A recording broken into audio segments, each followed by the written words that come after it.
हम बात करने वाले हैं एग्जीक्यूटिव के बारे में। एग्जीक्यूटिव में जानेंगे what are the different type of executive. आप देखिए लेजिस्लेचर के बाद जो एग्जीक्यूटिव है ये आपकी वो बॉडी हो गई फ्रेंड्स जो कि लॉ को इम्प्लीमेंट कराने का काम करती है। अब पार्लियामेंट ने इसको इंट्रोड्यूस तो कर दिया, लेकिन इसके बाद क्या होगा? GST council, finance ministry, administration, government, ministers, ये सारे, ये जैसे पीएम की बात करेंगे, ये सब क्या होंगे? कि आपने सुन रखा है प्रेसिडेंट ऑफ यूएस के बारे में, क्वीन ऑफ इंग्लैंड के बारे में, प्रेसिडेंट ऑफ इंडिया के बारे में, बट यहाँ पर ये सभी जो है इनका अलग अलग फंक्शन है। बट इंडिया में हमने रिपब्लिक सिस्टम को अपनाया और यहाँ पर हमारा जो स्टेट प्रेसिडेंशियल सिस्टम में क्या होता है कि वन मैन आर्मी की तरह जो प्रेसिडेंट में वर्क करता है। और डॉक्टर अम्बेडकर कहते हैं कि अगर हमने यहाँ पर किसी एक पर्सन को इतना ज़्यादा पावर दे दिया तो ऐसे में क्या होगा? Very good evening to all. आज के सेशन में हम बात करने वाले हैं एग्जीक्यूटिव के बारे में। सो बेसिकली अब तक पॉलिटी बेसिक्स में हमने काफ़ी सारी चीज़ों के बारे में डिस्कशन किया। जैसे कि आप सभी को पता है कि कंप्लीट एनसीईआरटी सेशंस क्लासेस आपकी चल रही है एंड इस बैच में आपको सभी जो फाउंडेशन है, सारे आपके जो सब्जेक्ट्स है उसका बेसिक कवर कराया जा रहा है। एंड मैं आपको पॉलिटी बता रही हूँ, पॉलिटी पढ़ा रही हूँ। इसके अलावा मैं आप सभी को बता दूँ कि जो भी स्टूडेंट ऐसे है जो कि 2028 को अपना टारगेट ईयर मानकर चलते हैं कि यस ये वाला अटेम्प्ट मुझे सीरियसली जो है वह अटेम्प्ट करना है, तो दोस्तों आपके लिए है प्रारंभ का न्यू बैच, जो कि हमारा 3 ईयर का एक कंप्लीट कॉम्प्रिहेंसिव प्रोग्राम है। प्रीलिम्स, मेंस एंड बाकी सारी इंफॉर्मेशन, सारी चीज़ें जो भी आपको यूपीएससी के लिए रिक्वायर्ड है, इंटरव्यूज, कंप्लीट आपका कॉम्प्रिहेंसिव कवरेज ये प्रोग्राम है। 3 ईयर का basic, advance, regress, revision, practice सारी चीज़ें आपको कराई जाती है ताकि 3 ईयर्स के बाद आप तैयार हो अपना यूपीएससी का अटेम्प्ट देने में। चलिए, सो बाकी एप्लीकेशन पर डिटेल्स देख लीजिएगा। इसके अलावा ये टेलीग्राम चैनल है एंड इसके अलावा एक और बात बता दूं, डिस्क्रिप्शन में जो भी लेक्चर्स आपको अब तक मिले हैं सभी का जो लिंक है वह ऐड है। पीडीएफ का लिंक अगर आप पढ़ना चाहते हैं, क्लास नोट्स अवेलेबल है। इसके अलावा @मंजू चौधरी PW यूपीएससी वाला ये टेलीग्राम चैनल है जिससे आप मुझे कनेक्ट कर सकते हैं और यहाँ पर आप मुझे अपने आंसर्स चेक करा सकते हैं। ओके, सो आज के सेशन में हम बात करने वाले हैं एग्जीक्यूटिव के बारे में और एग्जीक्यूटिव में जानेंगे what are the different type of executive. Parliamentary executive जो है वह क्या है? आप देखेंगे कि लास्ट 5 और 7 ईयर से आप देखिए कि यूपीएससी हर साल यहाँ से एक क्वेश्चन पूछता है। Parliamentary executive, power and position of president, PM and council of minister, permanent executive that is bureaucracy, bureaucrat जो कि आप बनना चाहते हैं। सो ये सारे टॉपिक्स होंगे बच्चों जो हम डिस्कशन करेंगे। चलिए, सो अब तक के सेशन में हमने थोड़ा बहुत जो है वह जाना कि जो गवर्नमेंट है वो सब अपना अपना काम कर रही है। गवर्नमेंट के डिफरेंट ऑर्गन्स अपना अपना काम कर रहे हैं, जिसमें कि अगर हम पार्लियामेंट की बात करेंगे, पार्लियामेंट यहाँ पर जो मेन काम कर रहा है वो कर रहा है लॉ मेकिंग का। सो ये आपका लेजिस्लेचर हुआ। फिर ये जो लॉ, जो डिसीजंस पार्लियामेंट ले रहा है, इसको इम्प्लीमेंट कराने के लिए आखिर कौन सी बॉडी है? तो वो आपका क्या है? सेंट्रल और स्टेट लेवल पर हमने जिस पार्लियामेंट्री सिस्टम को अपनाया है और इसके एग्जीक्यूटिव बॉडी में सेंट्रल लेवल पर हम देखेंगे कि इसमें president, prime minister, council of ministers शामिल है। वही अगर हम स्टेट गवर्नमेंट की बात करें कि स्टेट के ऐसे एग्जीक्यूटिव बॉडी जो कि लॉ को इम्प्लीमेंट कराने के लिए काम कर रहे हैं, इसके अलावा वो पॉलिसी फ्रेमिंग में भी उनका एक इम्प्लीमेंट का जो रोल है वह रहता है। पॉलिसी फ्रेमिंग में भी उनका रोल रहता है। तो स्टेट लेवल पर आप देखेंगे गवर्नर, सीएम एंड वहाँ की जो मिनिस्ट्री है। सो देन आप देखिए लेजिस्लेचर के बाद जो एग्जीक्यूटिव है ये आपकी वो बॉडी हो गई फ्रेंड्स जो कि लॉ को इम्प्लीमेंट कराने का काम करती है। लॉ को इम्प्लीमेंट कराने का काम करती है। लॉ को इम्प्लीमेंट कराने का जो काम है वह कौन करने वाला है? एग्जीक्यूटिव करने वाली है ना।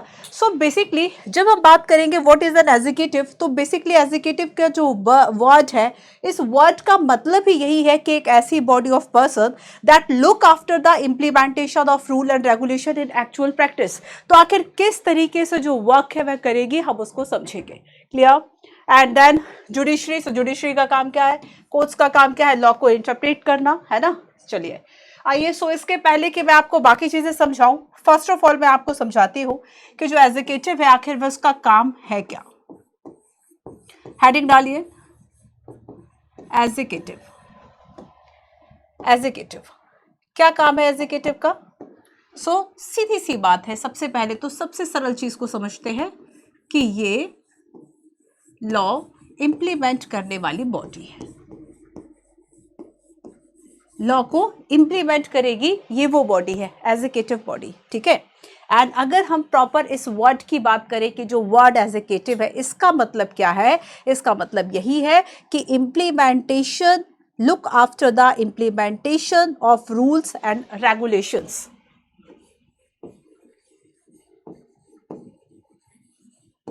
look after the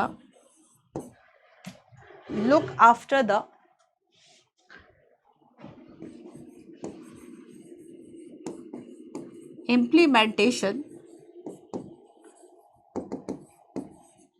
of rules and regulations। For example, एक एग्जाम्पल दे दूं आपको, ज्यादा इजीली समझ पाओगे, है ना। देखिए, अब यहां पर जब मैं आपको, अब नेक्स्ट सेशन में जब हम बात करेंगे पार्लियामेंट की, आप समझ गए पार्लियामेंट लॉ मेकिंग बॉडी है। पार्लियामेंट का मेन काम क्या है, पार्लियामेंट जो है लेजिस्लेचर है, ठीक है। पार्लियामेंट क्या है, legislature, law making body, law को बनाने का काम कर रही है। अब एक एग्जाम्पल से हम समझते हैं कि जो एग्जीक्यूटिव है वह आखिर वर्क किस लेवल पर करती है, ठीक है। सो फॉर एग्जाम्पल, लेजिस्लेचर या जो पार्लियामेंट है ये लेकर आता GST reform bill, GST reform bill, ठीक है, ये इंट्रोड्यूस किया पार्लियामेंट ने। अब पार्लियामेंट ने इसको इंट्रोड्यूस तो कर दिया, लेकिन इसके बाद क्या होगा, ऐसे तो हम बहुत सारे प्रोग्राम, बहुत सारे पॉलिसीज, बहुत सारी चीजें बना सकते हैं, बट जीएसटी रिफॉर्म बिल लाने के बाद या इसके एक्ट बनाने के बाद आखिर इस पे इंप्लीमेंट किस तरीके से होता है, तो इसके लिए एग्जीक्यूटिव जो है वह वर्क करेगी, ठीक है। अब देखो, जैसे कि मैं आपको बताऊं कि अगर हम एग्जीक्यूटिव की बात करें तो इसमें सरकार, मंत्री शामिल है। एग्जीक्यूटिव में कौन शामिल है, गवर्नमेंट मिनिस्टर्स, है ना, गवर्नमेंट मिनिस्टर्स। अब देखो, अब ये गवर्नमेंट और मिनिस्टर्स जो है ये क्या कर रहे हैं, गवर्नमेंट मिनिस्टर्स ये शामिल है। अब देखो, फाइनेंस मिनिस्ट्री है, जीएसटी काउंसिल है। अब यहां पर वर्क कैसे होगा, यहां पर वर्क कुछ ऐसे होगा बच्चे कि देखो, जो जीएसटी काउंसिल है, ठीक है, एंड जो वित्त मंत्रालय है, ठीक है, जो आपकी फाइनेंशियल मिनिस्ट्री है, वित्त मंत्रालय है, जीएसटी काउंसिल है, फाइनेंस मिनिस्ट्री, एंड इसके अलावा आप देखेंगे कि जो ब्यूरोक्रेसी है, ठीक है, finance ministry and bureaucracy plus जो एडमिनिस्ट्रेशन है, जिसका पार्ट आप बनना चाहते हैं, एडमिनिस्ट्रेशन। तो ये सब मिलकर अब क्या करने वाले हैं, ये सब मिलकर अब ये देखेंगे कि जीएसटी को हम आखिर लागू करने के लिए हम पोर्टल किस तरीके से बनाएं। इंप्लीमेंटेशन का मतलब क्या है, ठीक है, इंप्लीमेंटेशन का मतलब क्या है कि अब जीएसटी लागू तो हो गया, लेकिन इसके लिए अब आपको किसी पोर्टल की जरूरत होगी जिस पर कि रजिस्ट्रेशन जो है वह हो सके जीएसटी के लिए, है ना। आपको जीएसटी नंबर वगैरह अलॉट करने होंगे, एंड इसके बाद आपको ये जो कलेक्शन है वह करना होगा। तो ये सारा जो काम है वह कैसे होगा, तो जीएसटी काउंसिल है, फाइनेंस मिनिस्ट्री है, ये सारे मिलकर इस काम को करेंगे। अंडरस्टैंड, समझ में आया कि व्हाट एग्जैक्टली जो एग्जीक्यूटिव है वह आखिर करती क्या है, एग्जैक्टली इसका काम आखिर है क्या। सो इम्प्लीमेंटेशन का काम है, अब पोर्टल बनाया, रजिस्ट्रेशन शुरू किया, एक पूरा जो टैक्स कलेक्शन सिस्टम है उसको डेवलप करा। सो एग्जीक्यूटिव का मेन काम क्या हो गया, इंप्लीमेंट करने का। संसद में बैठकर जो रूल्स रेगुलेशंस बनाए जाते हैं, अगर उसको हमने ग्राउंड लेवल पर ठीक तरीके से, बेहतर तरीके से अगर इंप्लीमेंट नहीं किया, देन उसके बनाने का कोई मतलब नहीं है। सो एग्जीक्यूटिव बहुत इंपॉर्टेंट बॉडी है, ठीक है। सो ये बेसिकली इंप्लीमेंट का जो चार्ज है वह लेती है, रूल्स रेगुलेशंस बनाएगी, है ना। ये रिस्पॉन्सिबल है लॉ एंड पॉलिसीज, जो लॉ है, जो पॉलिसीज है, उसको इंप्लीमेंट करने के लिए जो एग्जीक्यूटिव बॉडी है वो रिस्पॉन्सिबल है, ठीक है। क्लियर है इतना, क्लियर है इतना। इसके अलावा responsible for day to day administration, अगर हम डे टू डे एडमिनिस्ट्रेशन की बात करेंगे, है ना, आगे खैर मैं आपको यही बता देती हूँ कि देखो एग्जीक्यूटिव की जब हम बात करेंगे, आप ये सारी चीजों को लिखते जाए, नोट्स बनाइए। तो एग्जीक्यूटिव आगे मैं आपको बताऊंगी कि हमने सेंट्रल लेवल पर एग्जीक्यूटिव क्या होगा और स्टेट लेवल पर एग्जीक्यूटिव जो है वह क्या होगा। ये तो हो गई लेवल की बात। इसके अलावा जब हम टाइप्स की बात करते हैं, इसके अलावा अगर मैं टाइप्स की बात करूं एग्जीक्यूटिव के, सो यहां पर इसके आपको 2 टाइप्स दिखाई देते हैं। एक फर्स्ट जो कि है आपका पॉलिटिकल एग्जीक्यूटिव एंड सेकंड है आपका परमानेंट एग्जीक्यूटिव। ठीक है। सो यहाँ पर जो ये GST council, finance ministry, administration, government, ministers, ये सारे, ये जैसे पीएम की बात करेंगे, ये सब क्या होंगे, ये पॉलिटिकल एग्जीक्यूटिव में आएंगे, है ना।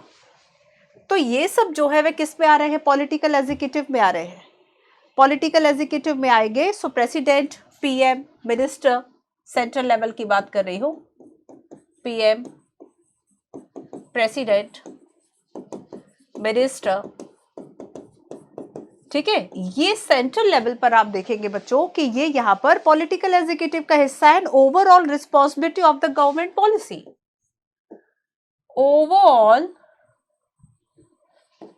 Responsibility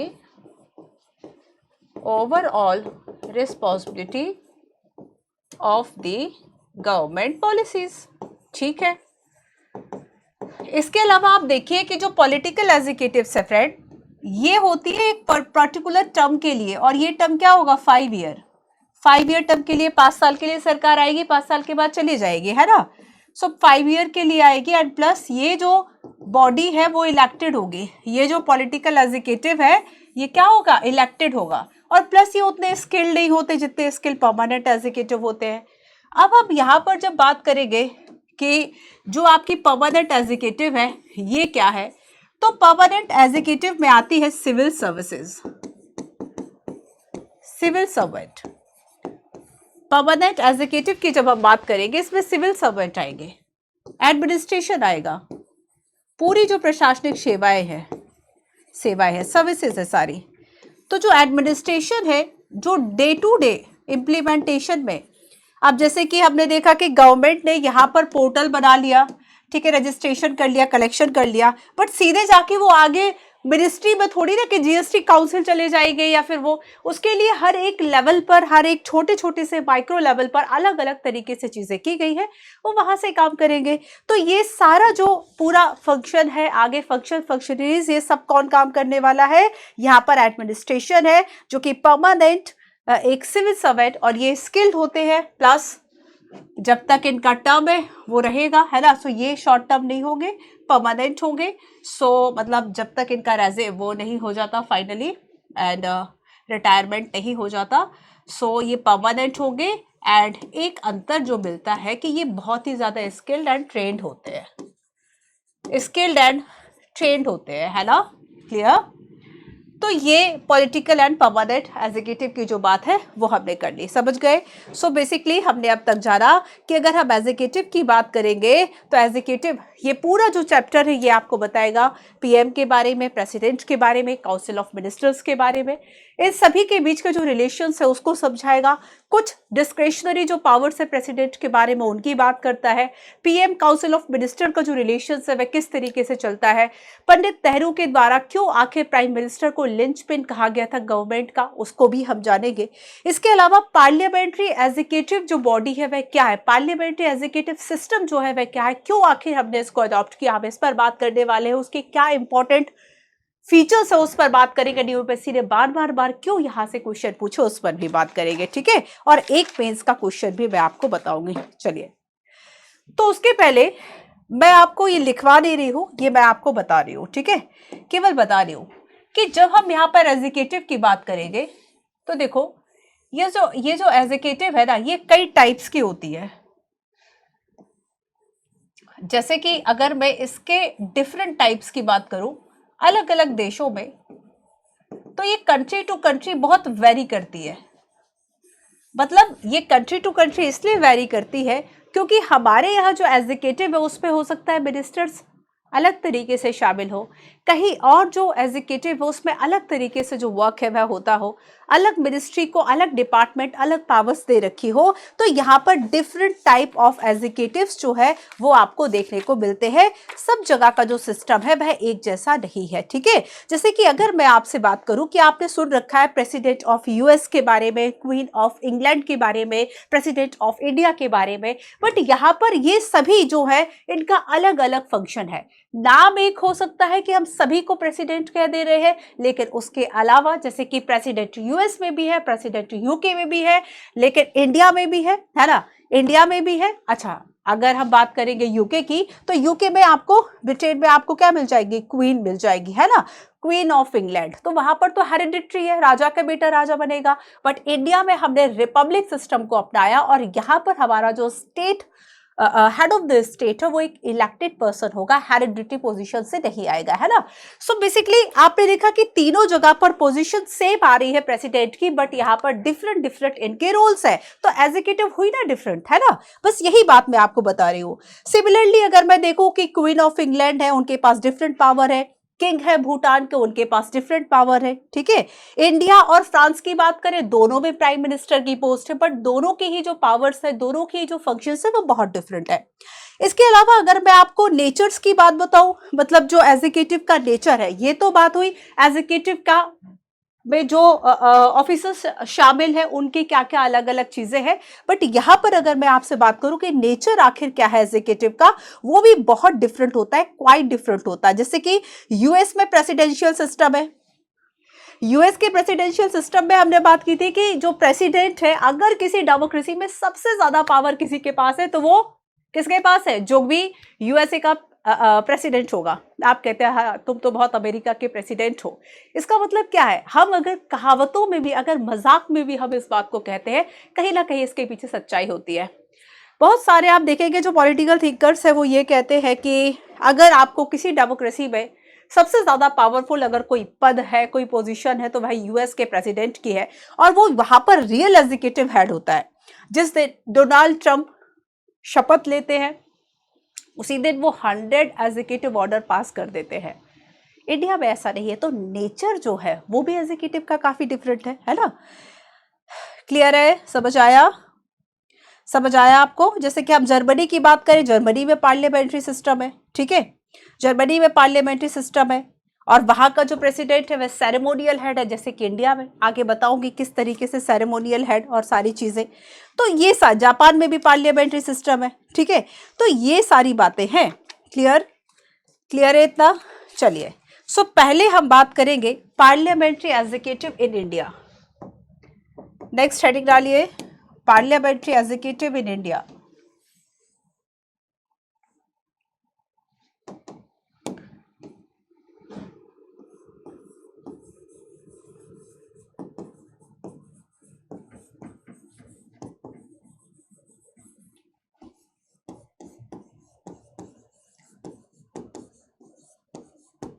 parliamentary executive in India. Clear. देखो, इसकी बेसिकली कुछ इंपॉर्टेंट फीचर्स है, 2-3 जो हमें समझते होंगे। आखिर ये हमने अपनाया क्यों, वाई, इसके एडॉप्शन के पीछे का मेन रीजन आखिर क्या था। पार्लियामेंट्री एग्जीक्यूटिव को, संसदीय जो कार्यपालिका है, व्यवस्था है, हमने इस व्यवस्था को आखिर क्यों अपनाया।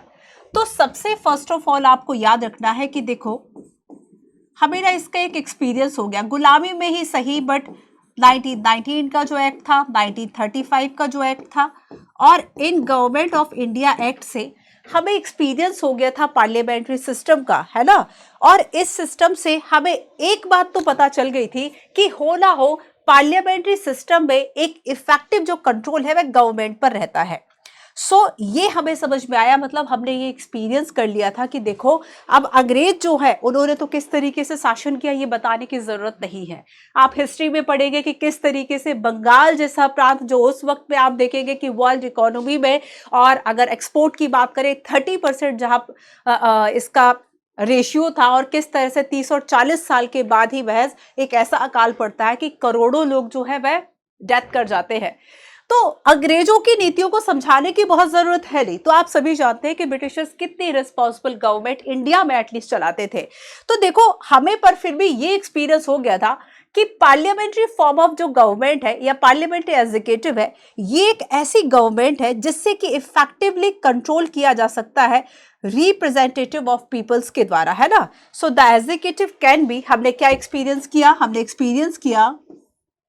क्या एक्सपीरियंस किया, ये बहुत इंपॉर्टेंट है। हमने पार्लियामेंट्री सिस्टम को क्यों अपनाया, क्योंकि 1990 1935 में हम इसका एक्सपीरियंस कर चुके थे, एंड इसमें ये था कि the executive can be effectively, the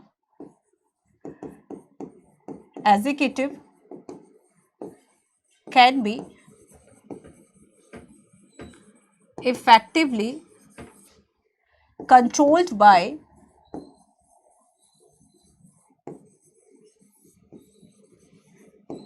legislature, लिख दो, या लेजिस्लेचर में कौन लोग हैं, representative of people,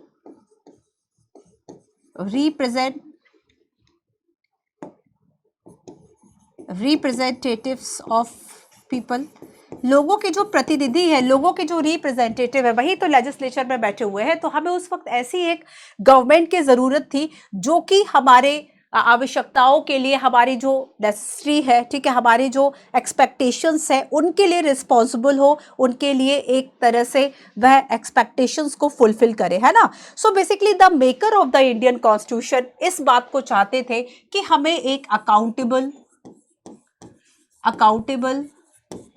responsible, accountable and responsible जो गवर्नमेंट है वह मिले।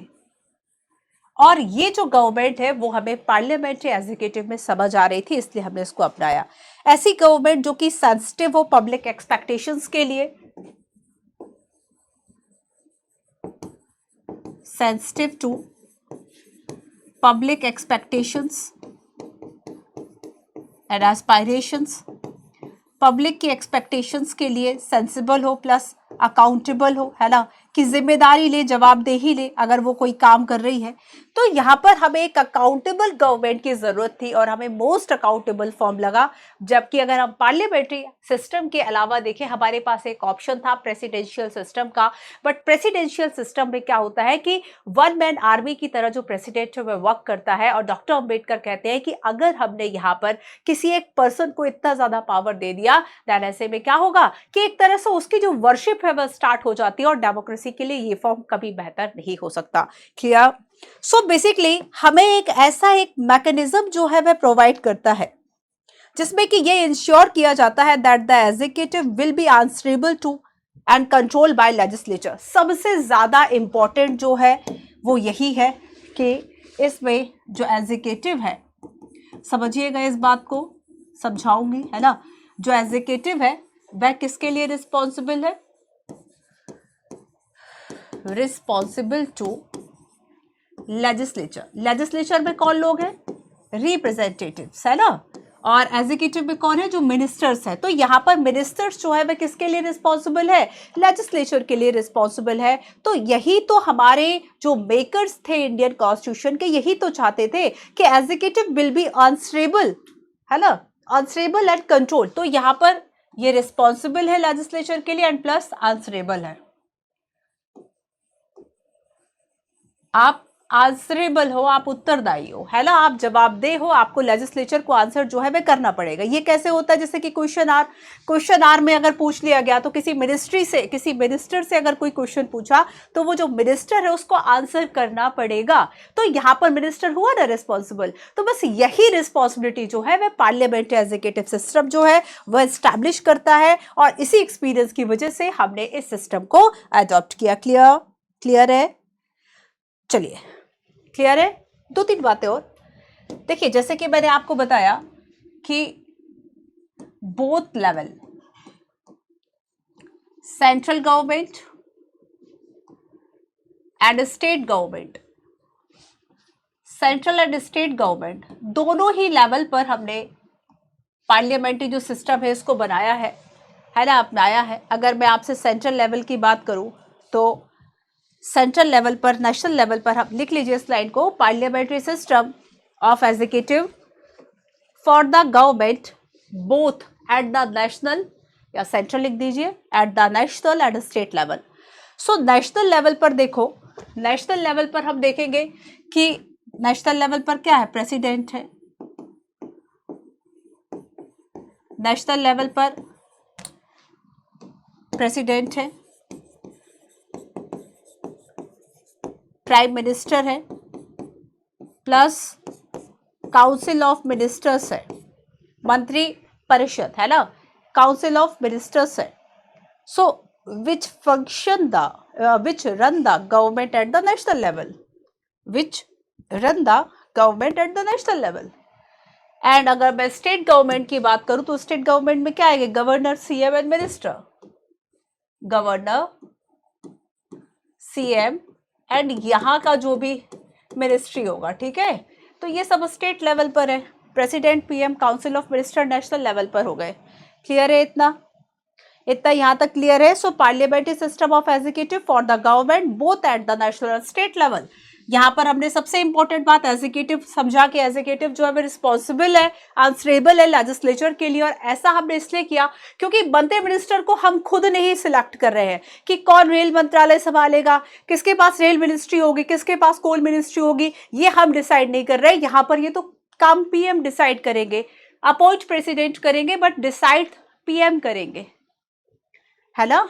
चलिए आगे चलते हैं, कुछ और बातें आपको समझाती हूं, और सबसे ज्यादा जो इंपॉर्टेंट है उसको समझो। सबसे ज्यादा इंपॉर्टेंट, पार्लियामेंट में कुछ भी पूछे बस एक चीज याद रखो, एग्जीक्यूटिव और लेजिस्लेचर, और कौन किसके लिए रिस्पॉन्सिबल है। अब आप समझ गए कि लेजिस्लेचर के लिए ही रिस्पॉन्सिबल क्यों है, क्योंकि एग्जीक्यूटिव में जो मिनिस्टर्स होते हैं इनको हम इलेक्ट नहीं करते, इनको तो पीएम इलेक्ट करेंगे ना, है ना। पर लेजिस्लेचर जो है ये रिप्रेजेंटेटिव है, ये रिप्रेजेंटेटिव्स है, ये वो लोकसभा में वो एमपीज हैं जो हम आपने इलेक्ट करके भेजे हैं। तो यहाँ पर बेसिकली आपको याद रखना है कि एक रिस्पॉन्सिबल गवर्नमेंट बनती है, पार्लियामेंट्री जो फॉर्म है इसे रिस्पॉन्सिबल गवर्नमेंट कहा जाता है। ये सबसे ज़्यादा इंपॉर्टेंट है यूपीएससी ने, मैं बहुत सारे क्वेश्चंस आपको बताने वाली हूँ, ठीक है, बहुत सारे क्वेश्चंस आपको बताने वाली हूँ कि किस तरीके से इसे रिस्पॉन्सिबल गवर्नमेंट जो है वह हम कहेंगे। सो हमने यहाँ पर जाना कि जो एग्जीक्यूटिव है ना, the minister are responsible to the parliament, the ministers are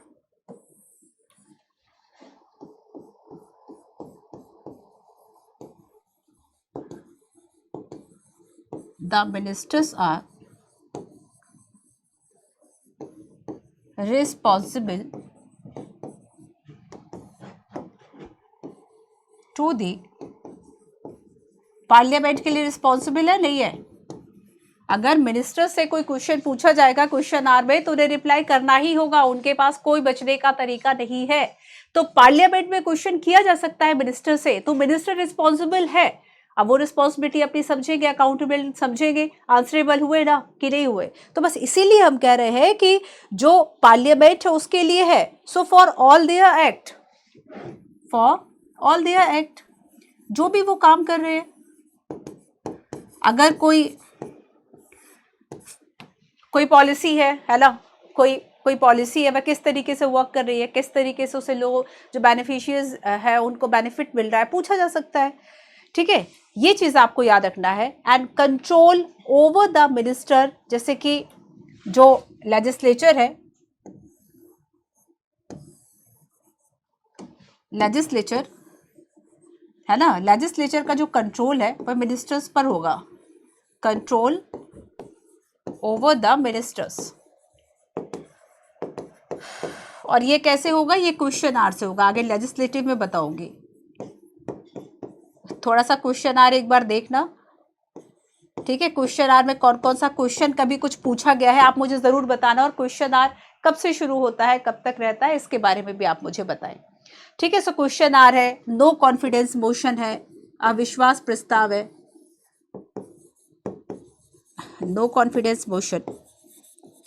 in सब के थ्रू बच्चों जो रिप्रेजेंटेटिव्स है, जो लेजिस्लेचर, अब समझ गए ना, कहीं एग्जीक्यूटिव नहीं मिलेगा तो मिनिस्टर मिल जाएगा, और कहीं अगर रिप्रेजेंटेटिव पार्लियामेंट नहीं मिल रहा है, लेजिस्लेचर नहीं मिल रहा है, तो वहां पर आपको लोकसभा लिखा मिलेगा। समझे, क्या मिलेगा? लोकसभा लिखा मिलेगा। समझ गए इस बात को? अब दो चार क्वेश्चन आपसे पूछ लूं। एक बात और समझो, आपने स्वर्ण सिंह कमेटी सुनी है? नहीं सुनी, कोई बात नहीं, आज सुन लो। ठीक है, चलो। सो बच्चा, स्वर्ण सिंह जो कमेटी है वो इस बात को कहती है कि देखो, जब तक हमारे पास कोई बेस्ट फॉर्म नहीं है, स्वर्ण सिंह कमेटी क्या कहती है? नोट डाल के लिख लो। कभी अगर ऐसा होता है ना कि आपको कोई रिकमेंडेशन देनी है मेंस के आंसर में, तब आपको इस तरह के जो फैक्ट्स है वो बहुत हेल्पफुल होते हैं। Swaran Singh committee recommended that the parliamentary system has been doing well, है ना। तो यहाँ पर जो स्वर्ण सिंह कमेटी है वह ये कह रही है कि जो पार्लियामेंट्री सिस्टम है वह ठीक कर रहा है, पार्लियामेंट्री सिस्टम ठीक है, और जब तक पार्लियामेंट्री सिस्टम जो है वह ठीक तरीके से काम कर रहा है तब तक हमें प्रेसिडेंशियल सिस्टम से इसको रिप्लेस करने की कोई नीड नहीं है। So there is no need कि आप रिप्लेस कर दें प्रेसिडेंशियल सिस्टम, क्योंकि कुछ लोग कहते हैं कि प्रेसिडेंशियल फॉर्म ऑफ सिस्टम जो है वो उतना अच्छा नहीं है, तो आप क्या करो, आप रिप्लेस कर दो। आप किससे रिप्लेस कर दो? आप प्रेसिडेंशियल सिस्टम जो है उससे रिप्लेस कर दो। आवश्यकता ही नहीं है, क्योंकि ये जो सिस्टम है वो बढ़िया तरीके से जो काम है वह कर रहा है। क्लियर है? इतना क्लियर है? चलिए, तो आगे मैं प्रेसिडेंट पढ़ाऊं उसके पहले, अच्छा देखो हमने क्या समझा अब तक? लॉ इंप्लीमेंट का जो काम है वह एग्जीक्यूटिव कर रहा है बच्चे। एग्जीक्यूटिव में जैसे जीएसटी काउंसिल है, फाइनेंस मिनिस्टर है, एडमिनिस्ट्रेशन है, ये पार्ट हो गए, गवर्नमेंट और मिनिस्टर्स है, ये सब पार्ट किसका होगा? एग्जीक्यूटिव का। पार्लियामेंट ने क्या कर दिया? एक लॉ बना दिया, जीएसटी रिफॉर्म बिल, बट ये किस तरीके से एग्जीक्यूट होगा? तो जीएसटी आप एक पोर्टल बनाओगे, लोगों का रजिस्ट्रेशन कराओगे, कलेक्शन करोगे, ये सारी चीजें काम करोगे, तभी तो इंप्लीमेंट माना जाएगा। तो ये सारा काम जीएसटी काउंसिल, फाइनेंस मिनिस्ट्री और एडमिनिस्ट्रेशन ही तो कर रहा है। So look after the implementation of rule and regulations. Clear? चलिए, नेक्स्ट हमने देखा कि इंडिया ने पार्लियामेंट्री एग्जीक्यूटिव जो है इसको अडॉप्ट किया, एंड इस अडॉप्शन में हमने दो तीन बातों की चर्चा की कि देखो, एक तो हमारा जो एक्सपीरियंस था वह इसके साथ अच्छा था, और ये एक्सपीरियंस हम 1919 और 1935 के एक्ट में कर चुके थे, और हमने इसमें ये देखा था कि भैया इसका रिस्पॉन्स बड़ा अच्छा है, और ऐसे हम 200-300 साल ऐसी सरकार से गवर्न होते रहे जो कि बिल्कुल भी रिस्पॉन्सिबल नहीं थी, और हमें जरूरत थी एक ऐसी रिस्पॉन्सिबल गवर्नमेंट की जो कि लोगों की डिमांड्स के लिए सेंसिटिव गवर्नमेंट के रूप में वर्क करे, और इसीलिए हमें अकाउंटेबल और रिस्पॉन्सिबल के लिए हमने इसको चुना। देन इसमें सबसे बड़ी जो इसकी विशेषता है ना, वो है एग्जीक्यूटिव का रिप्रेजेंटेटिव या लेजिस्लेचर के लिए, एग्जीक्यूटिव का लेजिस्लेचर के लिए बच्चे आंसरेबल होना, रिस्पॉन्सिबल होना, ये इसका सबसे बड़ा फंक्शन है। नेशनल स्टेट लेवल पर भी हमने देख लिया कौन कौन आएगा एग्जीक्यूटिव में। ठीक है, तो अब रिस्पॉन्सिबल गवर्नमेंट है, क्यों? क्योंकि एग्जीक्यूटिव जैसे कि मिनिस्टर्स की हम बात करें तो मिनिस्टर्स रिस्पॉन्सिबल है अपने सभी एक्ट्स के लिए, पार्लियामेंट के लिए, मतलब लेजिस्लेचर के लिए। क्लियर? एंड जो लेजिस्लेचर है, रिप्रेजेंटेटिव है, एमपीज है, या हम लोकसभा कह दे, पार्लियामेंट कह दे, तो पार्लियामेंट का बच्चे जो कंट्रोल है ना, वो मिनिस्टर्स पे रहता है, क्वेश्चन आर में रहता है। आप कोई मुझे कमेंट करके बताओगे कोई एक क्वेश्चन जो कि किसी मिनिस्टर के लिए पूछा गया, थोड़ा सर्च वर्च कर लिया करो। अगर पढ़ लिया कि भाई क्वेश्चन आर जैसी कोई चीज है, आगे हम पढ़ेंगे जब हम लेजिस्लेचर की बात करेंगे नेक्स्ट टॉपिक में, देन हम इसको पढ़ेंगे। ठीक है बच्चों, चलिए। सो ये तो था। अब जरा आओ और मुझे कुछ क्वेश्चंस बता दो।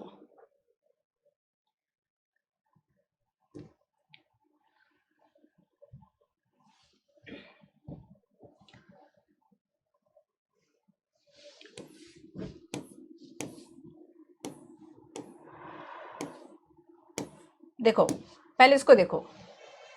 तो बच्चे समटाइम्स होता क्या है ना, यूपीएससी ना कुछ थीमेटिक अप्रोच रखती है। थीमेटिक दैट मीन्स कि पार्लियामेंट्री फॉर्म ऑफ गवर्नमेंट बार बार इससे क्वेश्चन पूछा, 2013, 15, 17, 17, 20, बहुत सारे बेसिक्स जो है यहाँ से क्वेश्चंस आए, है ना। तो मैं आपको कुछ क्वेश्चंस दिखाती हूँ। सो ये आपका फर्स्ट क्वेश्चन है, ये आपका फर्स्ट क्वेश्चन है, ठीक है।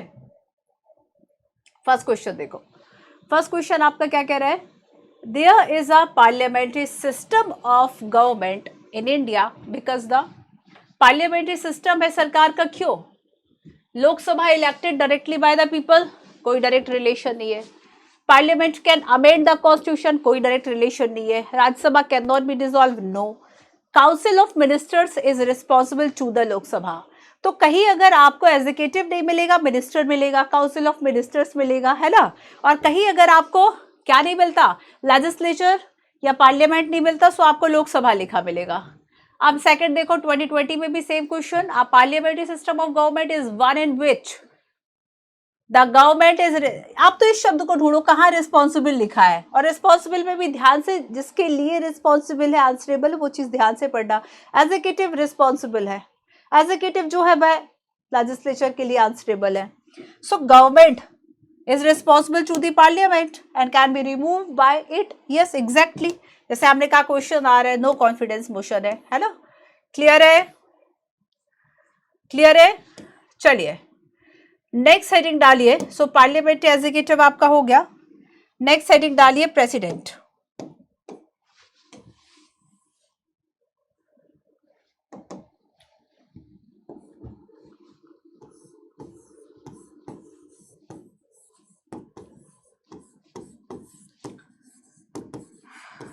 प्रेसिडेंट, नेक्स्ट हेडिंग डालिए प्रेसिडेंट, राष्ट्रपति।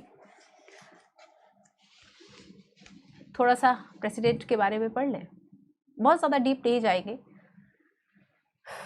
ठीक है। अब देखो, प्रेसिडेंट को बताने के पहले मैं आपको एक बड़ा इंपॉर्टेंट आर्टिकल बताऊंगी, आर्टिकल 74 क्लॉज 1। ये आर्टिकल आपको अभी आगे बहुत समझने में हेल्प करेगा, ये आर्टिकल आपको बहुत कुछ समझने में हेल्प करेगा। 74 क्लॉज 1 आर्टिकल प्रेसिडेंट को समझने में हेल्प करेगा, प्रेसिडेंट की एड एंड एडवाइस कौन देगा ये समझने में हेल्प करेगा, PM and council of ministers को समझने में हेल्प करेगा। क्लियर? सो देखो, फर्स्ट ऑफ ऑल देखो कि पार्लियामेंट्री जो एग्जीक्यूटिव है, इसकी एक और बहुत इंपॉर्टेंट विशेषता है रिस्पॉन्सिबल गवर्नमेंट के अलावा, और वो है कि 2 हेड होते हैं यहाँ पर देश पे, है ना। देश में यहाँ पर क्या है, 2 प्रमुख होंगे, 2 हेड होंगे, और एक होगा नॉमिनल हेड या सेरेमोनियल हेड या कॉन्स्टिट्यूशनल हेड, और दूसरा होगा रियल एग्जीक्यूटिव, रियल हेड, समझे। सो प्रेसिडेंट को हम कहाँ रखते हैं, head of the state. President जो है वह क्या है, हेड ऑफ द स्टेट है। जो प्रेसिडेंट है हेड ऑफ द स्टेट है, राष्ट्र के प्रमुख है। यहां पर स्टेट का मतलब राज्य नहीं होगा, ध्यान रखना, इसलिए मैं हिंदी में भी लिख देती हूं, राष्ट्र प्रमुख है, हेड ऑफ द स्टेट है। PM head of the government है, वो सरकार के प्रमुख है। एंड नॉमिनल एग्जीक्यूटिव इनको कहा जाता है, नॉमिनल एग्जीक्यूटिव नाम मात्र के प्रमुख है। नॉमिनल मतलब ऐसे नहीं होता कि हाँ ठीक है, नाम है कि आप हाँ कर दो, बाकी काम तो हमारा ही चलेगा, बात तो हमारी ही चलेगी। एक होता है पूछना, एक होता है बताना। तो यहाँ पर आप पूछ नहीं रहे, यहाँ पर आप केवल बता रहे हैं कि ऐसा ऐसा चल रहा है। वो कहते हैं ठीक है, जैसे कि आपने घर में दादाजी और पापा जी है, चल तो पापा जी की भी रही है, वो रियल हो गए, रियल हेड हो गए, है ना। हाँ, कहीं कहीं हो सकता है कि भाई चलती हो दादाजी की। अदरवाइज आप देखेंगे, अगर यहाँ कंपैरिजन आपको फैमिली में करना हो तो प्रेसिडेंट मतलब दादाजी, कि आपको उनसे हाँ ना में चीजें पूछनी है वो बता देते हैं, और ज्यादातर चीजों में वो आपसे सहमत होते हैं, ठीक है, आपको कंसेंट मिल जाती है। But real head, real executive, ठीक है, फादर है। सो नॉमिनल एग्जीक्यूटिव है। And the constitution of India vest the executive power of the union, executive power of the union, याद रखना कॉन्स्टिट्यूशन में जो एग्जीक्यूटिव पावर है यूनियन की, executive power of the union, संघ की कार्यपालिका शक्ति, executive power of the union. Important चीजों को, इंपॉर्टेंट वर्ड्स को हमेशा अंडरलाइन कर लिया करो, ठीक है। Executive power of the union formally in the president, formally किसमें है, फॉर्मली इन दी प्रेसिडेंट। किसके पास है बच्चे? प्रेसिडेंट के पास है, राष्ट्रपति के पास है। ठीक है, अब देखो इसमें लिखा है फॉर्मली, कहते हैं चलो ठीक है फॉर्मल तरीके से, या फॉर्मल शब्द आप समझ रहे हैं, फॉर्मल औपचारिक हो गया है ना। लेकिन ये जो फॉर्मल है ना, ये इसमें जो फॉर्मली इसलिए कहा गया है क्योंकि ये जो एग्जीक्यूटिव पावर है, ठीक है, ये यूज जानते हो कैसे करेंगे? इस आर्टिकल के थ्रू। इस एग्जीक्यूटिव पावर का जो यूज है वो इस आर्टिकल के थ्रू होगा। फिर से समझो, कॉन्स्टिट्यूशन कहता है कि यूनियन गवर्नमेंट के एग्जीक्यूटिव जो पावर है, यूनियन की एग्जीक्यूटिव पावर प्रेसिडेंट पे है फॉर्मली। एग्जीक्यूटिव जो पावर है वो ये अपने मन से यूज नहीं कर सकते, इनकी जो भी शक्तियां हैं, चाहे हम आगे मैं आपको बताऊंगी कि रे कौन कौन सी शक्तियां हैं, ठीक है। फॉर्मल हेड इन्हें कहा जाता है क्योंकि wide ranging executive, legislature, judicially emergency power इनके पास रहती है। बट रियलिटी में तो ये फॉर्मल हेड है। मैं एक बार और बता देती हूँ आपको कि ये फॉर्मल हेड है, ठीक है, फॉर्मल हेड है इनके पास। फॉर्मल हेड है मतलब वाइड, बहुत सारे पावर से बच्चों।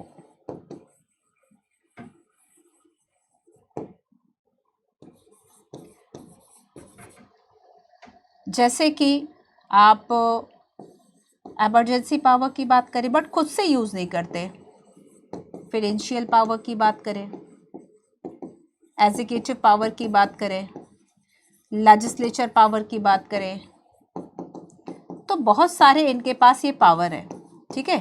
तो फॉर्मली तो आप देखेंगे फॉर्मल हेड है, formal head of the government है कि जुडिशियल पावर, एग्जीक्यूटिव पावर मतलब वाइड रेंजिंग है ना, इनके पास जो है वाइड रेंजिंग जो एग्जीक्यूटिव पावर्स है वो इनके पास है।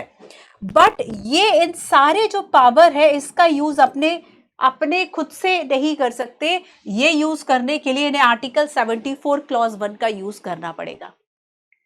जाने आर्टिकल 74 क्लॉज 1 क्या कहता है? आर्टिकल 74 क्लॉज 1 कहता है कि एक होगी काउंसिल ऑफ मिनिस्टर्स, कैबिनेट नहीं, ध्यान रखना आगे बताऊंगी मैं।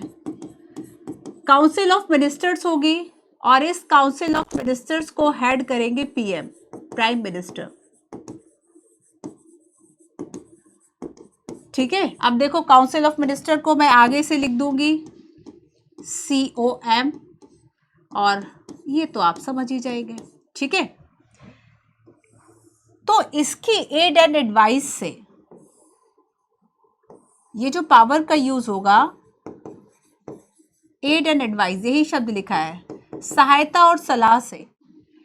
74 क्लॉज 1 ये कहता है कि जो प्रेसिडेंट ऑफ इंडिया है ये आर्टिकल 74 क्लॉज 1 से ही अपनी शक्तियों का इस्तेमाल करेंगे। काउंसिल ऑफ मिनिस्टर और जो काउंसिल ऑफ मिनिस्टर्स है एंड प्लस पीएम है, इनकी सहायता और सलाह से जो काम है बच्चे वह करेंगे। समझ गए इस बात को? अब जरा आगे आओ, इसको पढ़ो जरा, क्वेश्चन ये पढ़ो आर्टिकल 74 क्लॉज 1, ये याद कर लेना आप, ठीक है, याद कर लेना बच्चों। There shall be a council of ministers with the PM at the head. एक अभी बताओगी काउंसिल ऑफ मिनिस्टर में क्या क्या होंगे? With the PM at the head, to aid and advise the president, aid and advise the president. अगर मैं आपसे पूछूं कि आर्टिकल 74 क्लॉज 1 जो है उसमें काउंसिल ऑफ मिनिस्टर का मेन काम क्या है, तो राष्ट्रपति को सहायता और सलाह देना, एड एंड एडवाइस देना, वही मेन काम है, ठीक है। Who shell in the exercise of the functions act in accordance with such advice. पहले इस तरह की एडवाइस बाइंडिंग नहीं थी, बाद में एक कॉन्स्टिट्यूशनल अमेंडमेंट होता है और उसके बाद प्रेसिडेंट पर इस तरह की जो एडवाइस है वो बाइंड कर दी गई। आप मुझे बताएंगे वो कौन से आर्टिकल्स थे, माफ कीजिए कॉन्स्टिट्यूशन अमेंडमेंट थे। Provided that the president may require the council of minister to reconsider, ये भी समझाऊंगी, reconsider such advice and the president shall act in the accordance with the advice tendered after such reconsideration. So president जो है वह reconsider के लिए कह सकते हैं कि जाओ और फिर से सोच कर आओ, रिकंसीडर करो, पुनर्विचार करो, वो कह सकते हैं। लेकिन अगर रिकंसिडरेशन के बाद सेम एडवाइस आती है, फिर आप क्या करोगे? फिर आप बाउंड हो गए उस एडवाइस से, आप बंध गए। अब आपको उसी एडवाइस के अकॉर्डिंगली जो काम है वह करना पड़ेगा। तो आप रिकंसिडरेशन के लिए केवल एक बार कह सकते हो, 2 बार नहीं। एक बार भेज सकते हो रिकंसिडरेशन के लिए, 2 बार। समझ गए? समझ गए इस बात को? आर्टिकल 74 क्लॉज 1 क्लियर है? चलिए देखो, प्रेसिडेंट की होती है कुछ पावर एंड पोजीशंस, वो मैं आपको बताती हूं। अच्छा, उसके पहले कुछ और बातें, जैसे कि बच्चों, तो आर्टिकल 74 क्लॉज 1 आप समझ गए है ना? कुछ पॉइंट्स मैं आपको बता देती हूँ, स्पेशली कुछ और पॉइंट्स जो कि प्रेसिडेंट के बारे में है। जैसे कि आप देखेंगे कि इनका जो टर्म है, जो ऑफिस है, वो 5 ईयर का होता है, ठीक है? और इनका इलेक्शन होगा, इलेक्टेड हो गई है, इलेक्टेड डायरेक्ट होंगे, इनडायरेक्ट होंगे, इनडायरेक्ट होंगे, ठीक है? इनडायरेक्ट मेथड यूज की जाती है, दैट मीन्स जो हमारे चुने हुए एमपी एमएल है वो इनको सिलेक्ट करेंगे, इलेक्ट करेंगे, ठीक है? एंड एक मेथड का यूज किया जाता है प्रोपोर्शनल रिप्रेजेंटेशन। मेथड क्या होगी? Proportional representation.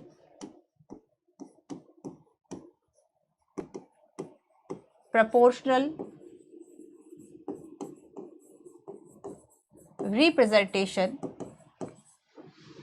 single with single transferable vote, with single transferable vote, ठीक है? हिंदी में बता देती हूँ, अनुपात की एकल संगमणीय मत पद्धति। ये मेथड जो है वह इनडायरेक्टली मेथड का यूज किया जाता है। इसके लिए एक इलेक्टोरल कॉलेज बनाया जाता है, इलेक्टोरल कॉलेज जो कि आगे प्रेसिडेंट को इलेक्ट करते हैं, ठीक है? हम आप डायरेक्ट रूप से जो इलेक्शन है वो उसमें पार्टिसिपेट नहीं करते, बल्कि हमारे जो रिप्रेजेंटेटिव है वो इलेक्ट करते हैं। दैट्स व्हाई हम प्रेसिडेंट के इस इलेक्शन को इनडायरेक्ट इलेक्शंस कहते हैं। क्लियर? अब देखो, अगर मैं इनके रिमूव की बात करूं कि इनको रिमूव कैसे किया जाएगा, ये तो बात हो गई। इनके रिमूवल की बात करूं कि प्रेसिडेंट का जो रिमूवल है वह कैसे होगा, तो देखिए, रिमूवल के लिए एक प्रोसेस है जिसे हम कहेंगे इम्पीचमेंट, महाभियोग। तो इम्पीचमेंट क्या है? रिमूवल प्रोसेस है जिसमें कि जो पार्लियामेंट है ना, पार्लियामेंट इस प्रोसीजर को फॉलो करेगा। Parliament following the procedure for impeachment, इससे रिमूव्ड किया जा सकता है इन्हें, इनके ऑफिस से। महाभियोग इसको हिंदी में कहते हैं, ठीक है? महाभियोग की प्रक्रिया के द्वारा इन्हें हटाया जा सकता है। और पार्लियामेंट में ये जो इम्पीचमेंट है वह स्पेशल मेजोरिटी से पास होना चाहिए, स्पेशल मेजोरिटी। पार्लियामेंट लिख दूं, ठीक है? पार्लियामेंट में अगर एक लाइन लिखनी है तो लिख लो, रिमूव्ड फ्रॉम ऑफिस, एरो लगा के लिखो, पार्लियामेंट फॉलोइंग द। पार्लियामेंट, कभी कभी आपको शब्द समझ में नहीं आ सकते, हो सकता है आपको बाद में इसे डिकोड करने में दिक्कत हो जाए कि अब क्लास तो भूल गए मैम की, आगे क्या करें, तो इसलिए एक लाइन लिख लो बच्चों, लिखो parliament following the procedure for impeachment, आगे लिखो ब्रैकेट्स में स्पेशल मेजोरिटी, एंड फिर नेक्स्ट लिखो क्या ग्राउंड होगा, आप क्यों हटाएंगे इन्हें, only ground for, only ground for impeachment, only ground for impeachment. ध्यान रखना, अगर आप यूएस के प्रेसिडेंट होते तो रिश्वत लेना भी आपका ग्राउंड हो सकता था कि अगर आपने रिश्वत ली है आपको हटाया जा सकता है। बट इंडिया में केवल एक ही आधार है इनको हटाने का, only ground for impeachment is violation of the constitution. आपने कॉन्स्टिट्यूशन का वायलेशन किया है, वायलेशन ऑफ द कॉन्स्टिट्यूशन। बहुत इंपॉर्टेंट है, यूपीएससी ने क्वेश्चन पूछा है कि कहां से जो इम्पीचमेंट प्रोसीजर है वह स्टार्ट हो सकता है, किस बेस पे स्टार्ट होगा, तो violation of the constitution, and there is only one ground. Clear? Clear? Only ground, only ground. इस तरह के शब्दों को ना बड़े ध्यान से लिखा करो। यूपीएससी को प्रीलिम्स में यही पूछ लेना है। अब आप सोचते रह जाओगे क्या एक ही आधार है, क्या केवल एक ही ग्राउंड है जिस आधार पर हम, क्या किसी प्रेसिडेंट के लिए अब तक ये चलाया गया, बताइए जरा। ये समझ में आया, ये समझ में आया। हेड ऑफ द स्टेट है, नॉमिनल एग्जीक्यूटिव है, एग्जीक्यूटिव पावर वैसे तो यूनियन की इन्हीं में है, लेकिन उसके अलावा आर्टिकल 74 क्लॉज 1 ये कहता है कि काउंसिल ऑफ मिनिस्टर जिसका कि हेड पीएम होंगे, इनकी एड एंड एडवाइस से ये फॉर्मल हेड जो है वह काम करेंगे। ठीक है बच्चों, यहाँ तक पढ़ लिया था। इसके अलावा इनके इलेक्शन की और रिमूवल की प्रोसीजर जो है वो हमने पढ़ ली। यहाँ पर आर्टिकल 74 क्लॉज 1 हो गया। पावर एंड पोजिशंस में आपको 2-3 चीजें और समझा देती हूँ पावर एंड पोजीशंस में, लेकिन उसके पहले आप पंडित नेहरू की एक बात सुनिए। और इन्होंने क्या कहा, इन्होंने कहा we did not give him any real power but we have made his position one of the authority and dignity। हम उन्हें कोई स्पेशल पावर देना ही नहीं चाहते थे, राष्ट्रपति को हम कोई एक स्पेशल पावर है, कोई रियल पावर देना नहीं चाहते थे, बल्कि हम ये चाहते थे कि एक अथॉरिटी, एक डिग्निटी मेंटेन रहे। The constitution want to create neither a real nor a mayor figure head but a head that neither resign nor governs, it want to create a great figure head. ठीक है, तो इन्होंने यहाँ पर क्या कहा था कि हम कोई भी ऐसा बहुत स्पेशल पावर उनको देना ही नहीं चाहते थे। ठीक है, सो यहाँ पर चाहते, ये क्या चाह रहे थे कि एक ऐसा हेड हम क्रिएट कर दे, एक ऐसा फिगर हम क्रिएट कर दे जो कि नेशन वाइड, मतलब क्या एक रिप्रेजेंटेशन है जिनका हो सके। चलिए, सो पावर एंड पोजीशन में हमें 3-4 बातें जो है वह इनके बारे में समझती है। ठीक है, पावर एंड पोजीशन, नेक्स्ट डाल लीजिए हेडिंग। 4-5 बातें आपको समझाऊंगी इसमें, पावर एंड पोजीशन।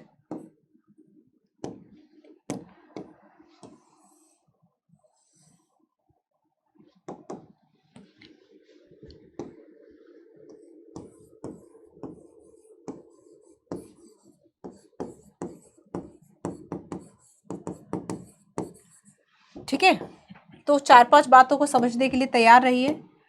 पहली बात जो हमें इसमें समझनी है,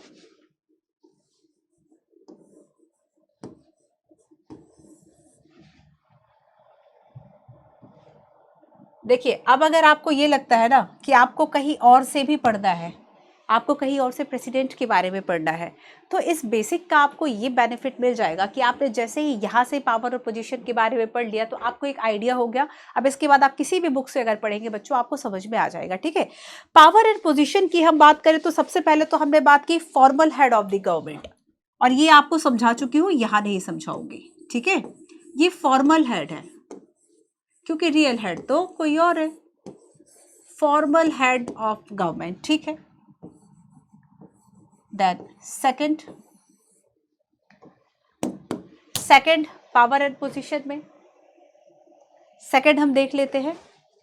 देखो, सेकंड हम देखेंगे, अच्छा, formal head of the government के साथ आप ये याद रख लीजिएगा कि जो रियलिटी है इसमें, रियलिटी है इसकी आर्टिकल 74 क्लॉज 1, समझ गए।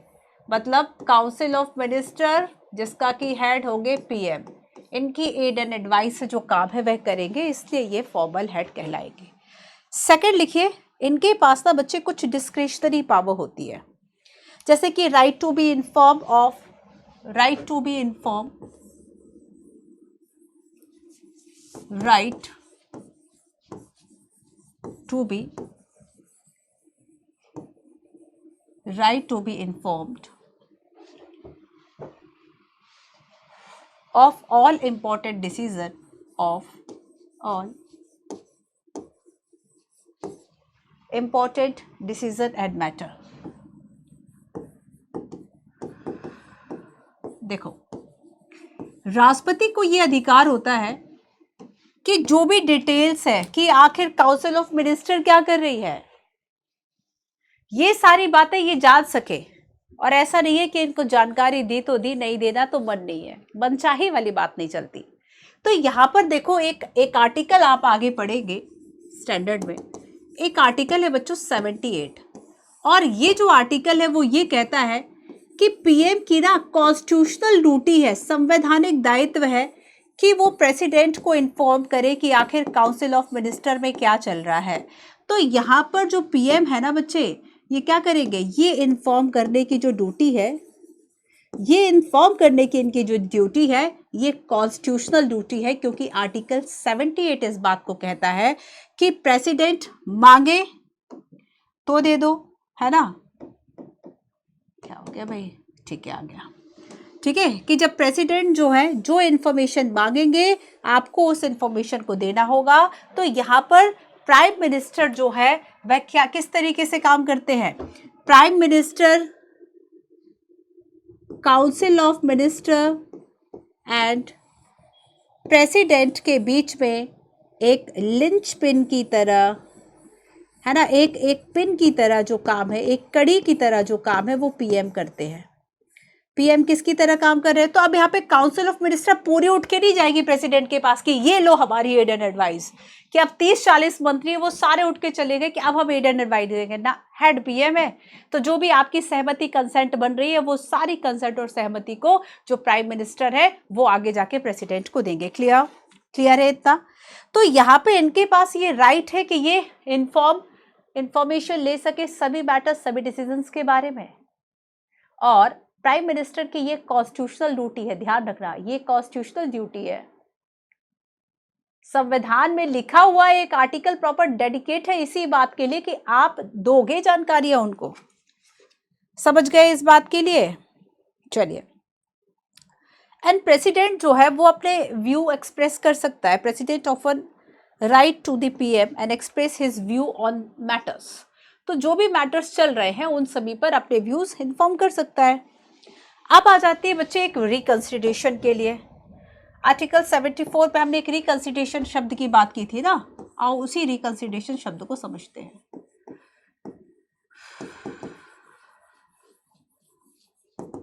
रिकंसिडरेशन का मतलब क्या होता है, इसका मतलब है कि आप फिर से सोचिए, रिकंसीडर करो, फिर से सोचो, फिर लेकर आओ। अब आर्टिकल 74 क्लॉज 1 इस बात को कहता है कि प्रेसिडेंट अपनी जो भी पावर का यूज करने वाले हैं उनकी एड एंड एडवाइस से करेंगे। उनकी किनकी, काउंसिल ऑफ मिनिस्टर की, है ना। तो देखो अब इस बात को समझो कि एक तरफ है प्रेसिडेंट और दूसरी तरफ है काउंसिल ऑफ मिनिस्टर। COM से समझ पा रहे हो ना। अब देखो, काउंसिल ऑफ मिनिस्टर ने दी फर्स्ट एडवाइस, प्रेसिडेंट ने कहा रिकंसीडर करो, लौटा दे, कहा रिकंसीडर करो, ठीक है। अब भाई काउंसिल ऑफ मिनिस्टर जो है ये भी गजब है, इसने कहा कि हम सेम एडवाइस देंगे, यही लेना पड़ेगा आपको। काउंसिल ऑफ मिनिस्टर ने दी सेकंड एडवाइस। अब प्रेसिडेंट ऐसे में क्या करेंगे, काउंसिल ऑफ मिनिस्टर ने सेकंड एडवाइस जो दी वो सेम एडवाइस दे दी। तब अब प्रेसिडेंट के पास क्या ऑप्शन है, सेकंड एडवाइस के लिए प्रेसिडेंट बाइंड हो गए। सेकंड एडवाइस के लिए बच्चों प्रेसिडेंट जो है वे क्या हो गए, अब बाइंड हो गए, अब बाध्य हो गए, है ना। तो अब यहां पर आपने कहा कि यहां आप रिकंसिडरेशन कह रहे थे एडवाइस के लिए। अब आगे अगर दूसरी बात मैं आपसे कहूं, रिकंसीडर डिसीजन, कि कोई डिसीजन अगर है तब भी डिसीजन को रिकंसीडर के लिए कह सकते हैं। बट इसमें भी सेम वही बात है कि एक बार आप कह दोगे पर दूसरी बार जब आएगा, फर्स्ट टाइम तो कह दोगे, सेकंड टाइम में आप बाइंड हो जाओगे। तो रिकंसिडरेशन की जो पावर है वो आपके पास लिमिटेड है कि नहीं है। अनलिमिटेड तो तब होती जब आप कितने बार भी वापस करते और वो कितने बार भी आपको सोच सोच के बार बार वापस करते। तो रिकंसिडरेशन की जो एडवाइस है लिमिटेड हो गई। अब थोड़ी सी बात मैं आपसे वीटो पावर की कर लूं, ठीक है, 1 2 3 चीजें हो गई, है ना। फर्स्ट फॉर्मल हेड, सेकंड ये, थर्ड रिकंसिडरेशन। अब चौथी बात जो है वो वीटो पावर की है। What is veto? जब भी यूएन में इंडिया की बात होती है कि सिक्योरिटी काउंसिल का परमानेंट मेंबर बनाया जाए, कोई ना कोई वीटो लगा देता है, रोक देता है ना। मना कर देता है। अब देखो, so what is veto? Withhold और refuse to give assent. What is veto? withhold and refuse to give assent।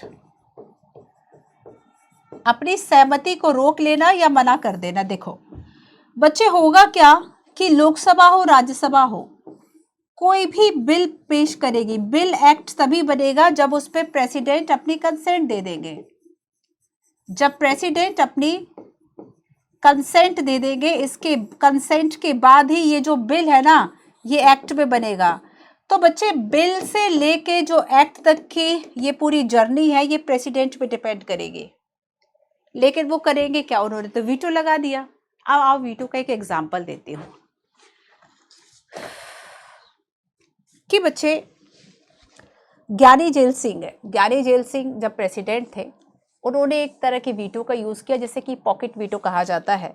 And आप देखिए कि पॉकेट वीटो में क्या होता है कि वीटो पावर की बात करें ना, और थोड़ा सा यहाँ और समझा देती हूँ।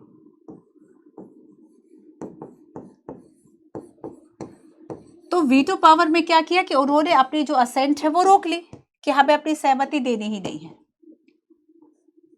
तो अब यहाँ पर ये जो वीटो पावर है बच्चे, यूपीएससी ने क्वेश्चन पूछा कि क्या ये लिमिटेड है? वीटो पावर क्या लिमिटेड है? Yes, veto is limited. ये बहुत इंपॉर्टेंट बात है। Veto is limited. व्हाई? पहले इसको समझो, फिर एक एग्जांपल देती हूँ। वीटो लिमिटेड है क्योंकि if parliament passes the same bill again, why? If parliament, reason भी जानो, why pass the same bill again, same bill फिर से लेके आ गई, सेम बिल को फिर से लेके आ गई। If parliament pass the same bill again and send it back to the president and send it back to the president,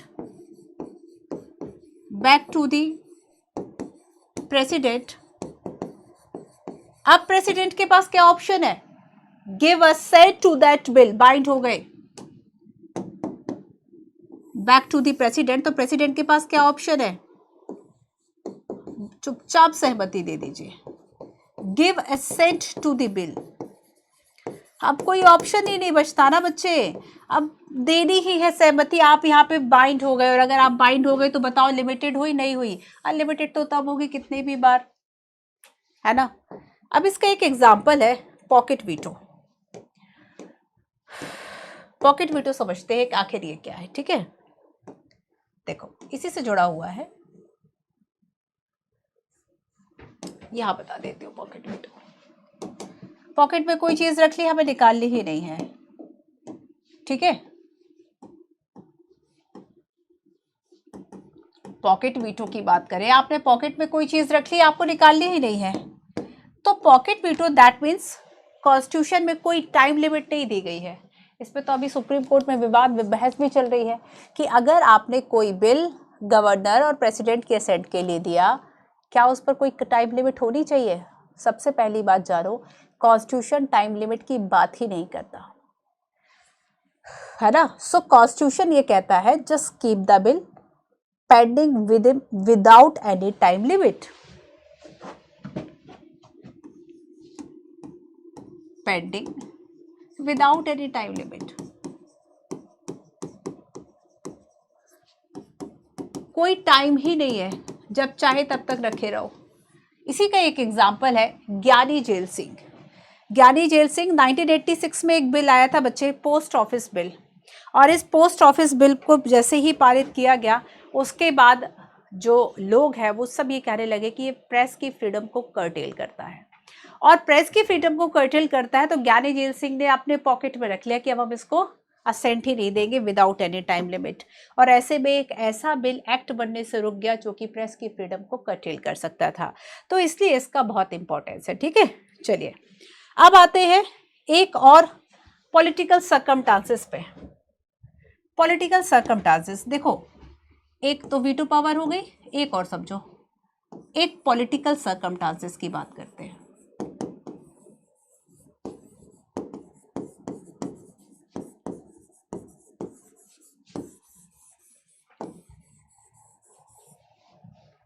देखो बच्चे, हमने जिस व्यवस्था को अपनाया, पार्लियामेंट्री सिस्टम,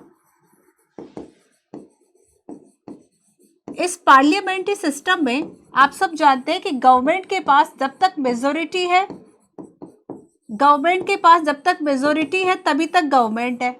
जानते हैं ना आप इस बात को? जब तक सरकार के पास बहुमत है तब तक सरकार है, जब तक सरकार के पास बहुमत है तब तक सरकार है, और अगर सरकार के पास बहुमत नहीं है तो सरकार गई। ठीक है, चलिए अब देखिए, सरकार का प्रमुख है पीएम। आप जानते हैं, नहीं जानते तो मैं बता देती हूँ, और इस पर एक स्टार भी लगा लो। यूपीएससी ने पूछा था कि पीएम के बारे में एग्जैक्ट क्या सही है। पीएम के बारे में आर्टिकल 75 ये कहता है कि प्रेसिडेंट अपॉइंट करेंगे पीएम को। हालांकि किसी को भी अपॉइंट नहीं कर सकते, पीएम अपॉइंट उसी को करेंगे जो लीडर होगा, लीडर होगा मेजोरिटी का या कोलिशन गवर्नमेंट का, जो कि मेजोरिटी का या गठबंधन का, कोलिशन एक से ज्यादा पार्टी अगर है या कोलिशन का लीडर होगा तो उस लीडर को ही पीएम अपॉइंट किया जाएगा, बट प्रेसिडेंट अपॉइंट करेंगे, ये बात इसमें कही। ठीक है, यही बात कॉन्स्टिट्यूशन कहता है। बट इमेजिन अ सिचुएशंस, मैं उसी पॉलिटिकल सर्कमस्टांसेस की बात कर रही हूं कि एक सिचुएशन को इमेजिन करो, इमेजिन अ सिचुएशन, और ये सिचुएशन ऐसी है कि किसी को भी मेजोरिटी नहीं मिली है ना, किसी को भी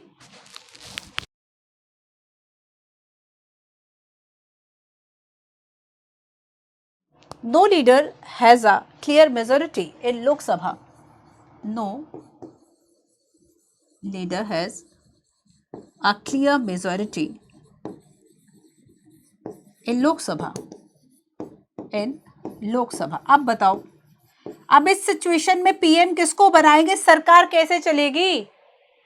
एक सिचुएशन, चूंकि हमने जिस सिस्टम को अपनाया, इस सिस्टम में गवर्नमेंट के पास मेजोरिटी है, मेजोरिटी का लीडर पीएम है, और ये पीएम अपॉइंट प्रेसिडेंट कर रहे हैं, ऐसा आर्टिकल 75 कहते हैं। इस बात को यूपीएससी पूछ चुका।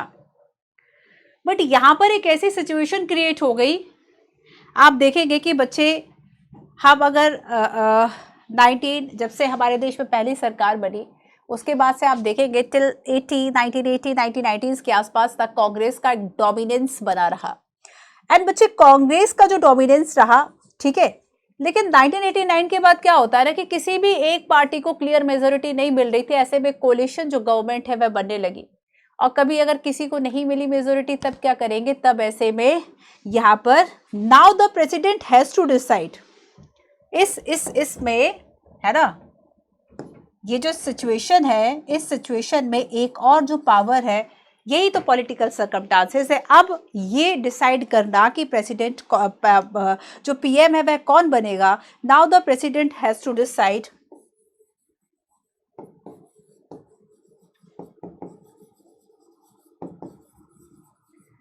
क्या डिसाइड करेंगे, अब पीएम कौन बनेगा। जैसे अटल बिहारी वाजपेयी जी को बनाया गया था, वो बात और है कि 13 दिन के बाद सरकार गिर गई, बट यहां पर whom to appoint as a PM,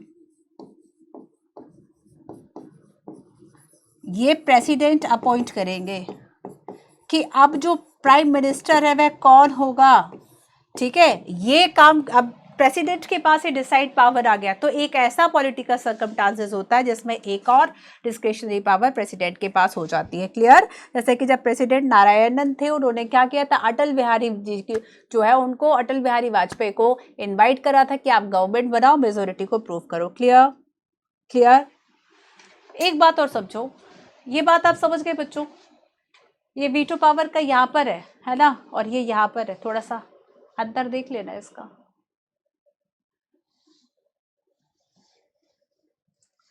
समझ गए पावर एंड पोजीशन? चलिए खैर, ये सब हो गया, अब इसकी जरूरत है नहीं। क्वेश्चन को करोगे क्या? क्वेश्चन देखो जरा। Where the president can exercise the power using his or her own discretion. The president can send back the advice given by the council of ministers and ask the council to reconsider the decision. The council can still send back the same advice and the president would then be bound by that advice. कौन सी statement correct है? कौन सा statement correct है? बताइए जल्दी से.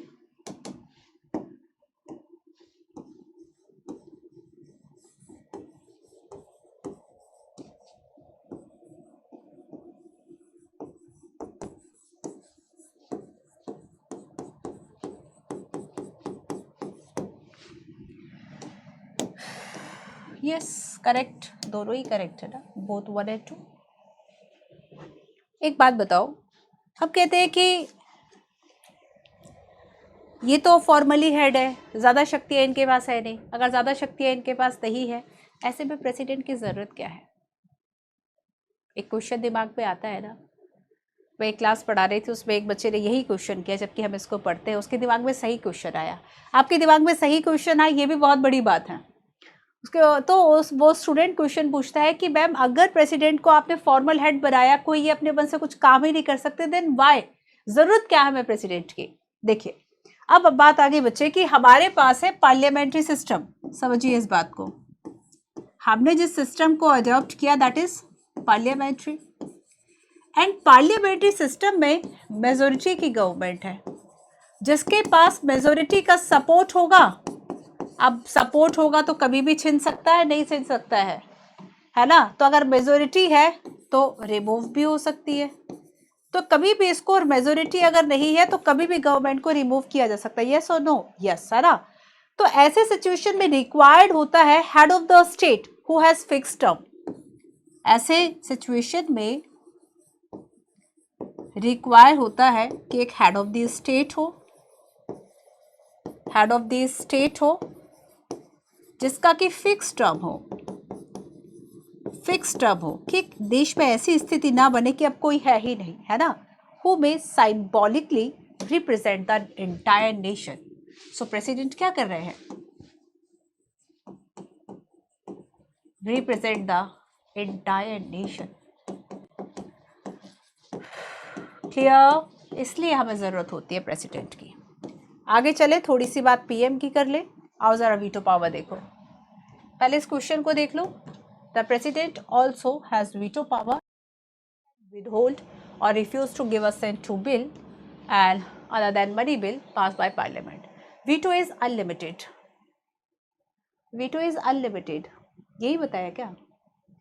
बताओ जरा, ये इसके बारे में बताओ. वीटो इज अनलिमिटेड, सोचिए जरा, बता चुकी हो.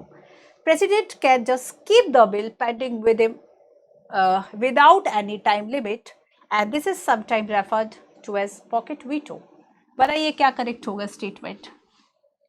प्रेसिडेंट की वीटो पावर आप लिख दीजिएगा क्वेश्चन नंबर 5 और आप मुझे इसको आंसर करेंगे. वीटो पावर लिमिटेड है या अनलिमिटेड? ठीक है, आंसर बता दीजिएगा. चलिए, और मेंस में अगर लिख रहे हैं इसको 100 वर्ड्स में लिखने की कोशिश करेंगे आप सभी. ज़्यादा नहीं दे रही हूँ, 100 वर्ड्स में. बहुत सारे बच्चे पूछते रहते हैं मैम कैसे मेंस आंसर राइटिंग स्टार्ट करें. ऐसे स्टार्ट करो, जो आपने पढ़ लिया है उसके छोटे छोटे सेक्शन से लिखना समझना स्टार्ट करो. कभी ऐसा नहीं हो सकता कि आपको ओवरनाइट चीज़ें आ जाए, है ना. टाइम लगेगा बच्चों, टाइम लगता है. छोटी छोटी सी कोशिश कीजिए, धीरे धीरे हो जाएगा. तो थोड़ी सी बात हम पीएम की कर ले, काउंसिल ऑफ मिनिस्टर्स की कर ले.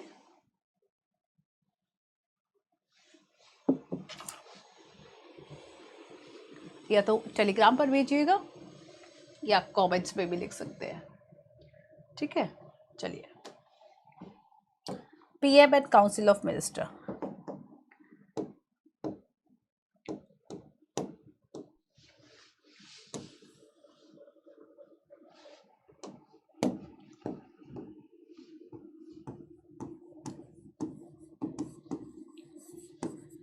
ये है काउंसिल ऑफ मिनिस्टर्स. इसमें लगभग हम कितने मंत्री होंगे काउंसिल ऑफ मिनिस्टर्स में? आर्टिकल 74 क्लॉज 1 इसकी बात करता है.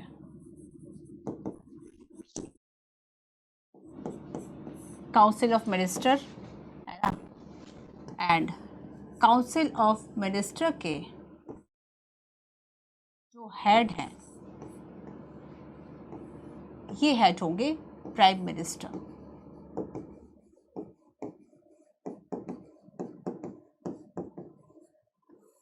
ठीक है, ये आप आर्टिकल 74 क्लॉज 1 को एक बार याद कर लो। ठीक है, सो ये most important functionary of the government है। आर्टिकल 74 क्लॉज 1 की बात करेंगे, most important functionary of the government. Main function जो है वो कौन कर रहा है? काउंसिल ऑफ मिनिस्टर, है ना। और पार्लियामेंट्री फॉर्म ऑफ गवर्नमेंट में हमने देखा कि पीएम कौन होगा? Support of the majority in Lok Sabha. PM कौन होगा? Support of the majority in Lok Sabha. तो जैसे लोकसभा में सपोर्ट मिला होगा वो प्राइम मिनिस्टर होगा, ये हमने अब तक जान लिया, है ना।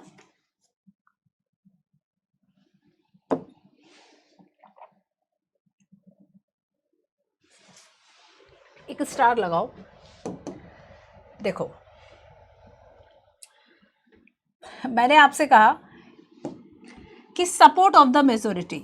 अब यूपीएससी ने क्वेश्चन पूछा कि अगर पीएम के पास से मेजोरिटी का सपोर्ट चला जाए तो क्या वो अपना ऑफिस छोड़ देंगे? Yes, exactly. Condition based UPSC question पूछता है। So majority is lost, PM lost the office. If majority is lost then इस कंडीशन में क्या होगा? ये यूपीएससी ने पूछा था। इस कंडीशन में ये होगा कि पीएम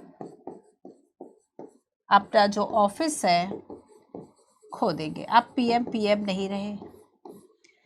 ठीक है, फिर से समझो। पार्लियामेंट्री जो एग्जीक्यूटिव है इसमें जब तक सपोर्ट है मेजोरिटी का लोकसभा में पीएम के पास, तब तक तो वो पीएम है। बट अगर मेजोरिटी गई तो इनका जो ऑफिस है वो भी चला गया। समझ गए इस बात को? समझ गए इस बात को?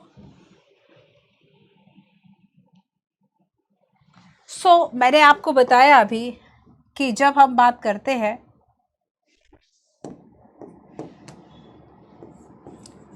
अगर मैं 1952 से लेके 1980 1989 तक देखूं तो यहाँ पर जो डोमिनेंस है वो कांग्रेस का है। एक ही पार्टी थी, ज़्यादा पार्टियां थी नहीं, है ना। तो यहाँ पर किसका डोमिनेशन है? कांग्रेस का। तो कांग्रेस का डोमिनेशन है तो बच्चा सपोर्ट रहा। बट आफ्टर 1989 क्या हो गया कि और भी जो रीजनल पार्टीज है वो एग्जिस्टेंस में आ गई थी। आफ्टर मैनी ओकेजन यहाँ पर कोलिशन गवर्नमेंट बनती है, किसी एक पार्टी को फिर नहीं मिला तो यहाँ पर कोलिशन गवर्नमेंट बनी। एंड देन ऐसे में पीएम कौन बनेगा? तो जो कोलिशन, जो भी गठबंधन जिसने बनाया है, कि मान लीजिए ए बी सी तीन पार्टियां मिली, तीन पार्टियों ने अपना कोलिशन बनाया, फिर गवर्नमेंट बनाई, तो ऐसी गवर्नमेंट को कोलिशन गवर्नमेंट कहेंगे। और अब जो कोलिशन का लीडर होगा वो पीएम होगा। तो अगर किसी को मेजोरिटी मिल जाती है, किसी पार्टी को मेजोरिटी मिल गई, 2014 में बीजेपी को मेजोरिटी मिल गई, पीएम बन गए मोदी जी। अभी आपने देखा कि 24 में 18 लोकसभा के इलेक्शन हुए, बीजेपी को मेजोरिटी नहीं मिली थी। 500, अगर हम 43 सीट की बात करें तो उसमें से 272 आपको चाहिए होती है मेजोरिटी के लिए, बट उससे आंकड़ा काफी दूर था। 2-3 पार्टी ने समर्थन किया, कोलिशन गवर्नमेंट बनी, लीडर मोदी जी फिर बन गए, तो पीएम 3.0 मोदी गवर्नमेंट आ गई। ठीक है बच्चे, अब देखो यहां तक आपने समझ लिया, ये आपने समझ लिया। 74 मैंने समझाया, प्राइम मिनिस्टर कौन होगा ये समझाया, है ना। एक कंडीशन मैंने आपको समझाई। एक बात और समझो,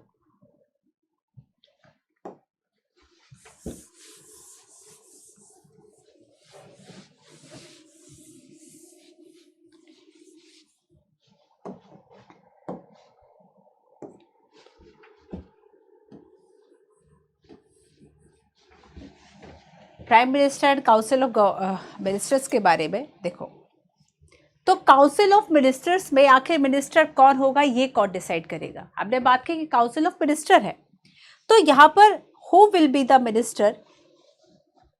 फर्स्ट यहाँ आपको याद रखना है कि जो पीएम है, पीएम ही ये डिसाइड करेंगे who will be the minister.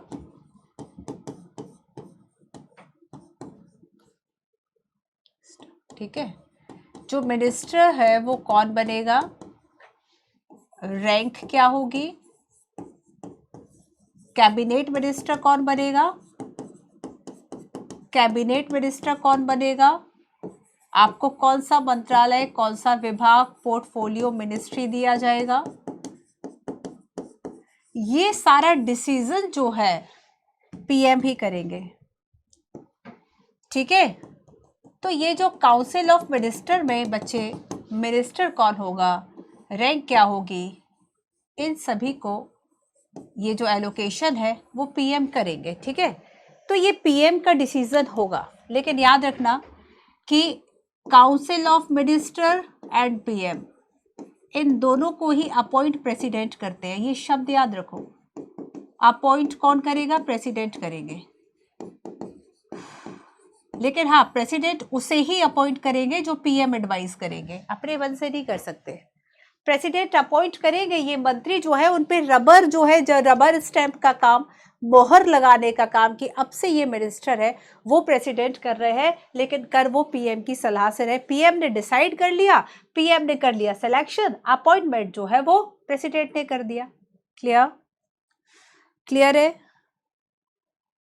एक और बात समझो, यूपीएससी ने क्वेश्चन पूछा कि क्या आप बिना एमपी बने, विदाउट बीइंग एन एमपी, यहां पे मैं स्टार लगा देती हूं, ठीक है, विदाउट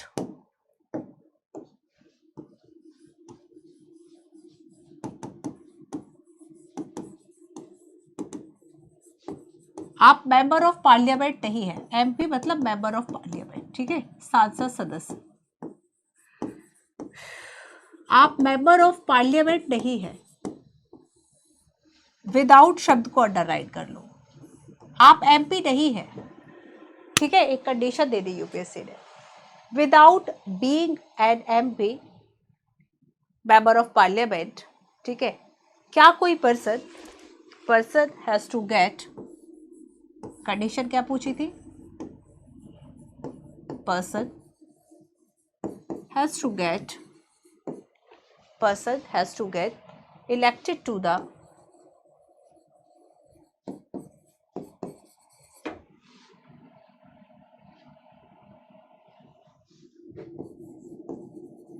एक मिनट है ना, ये मैंने सॉल्यूशन बता रही हूँ।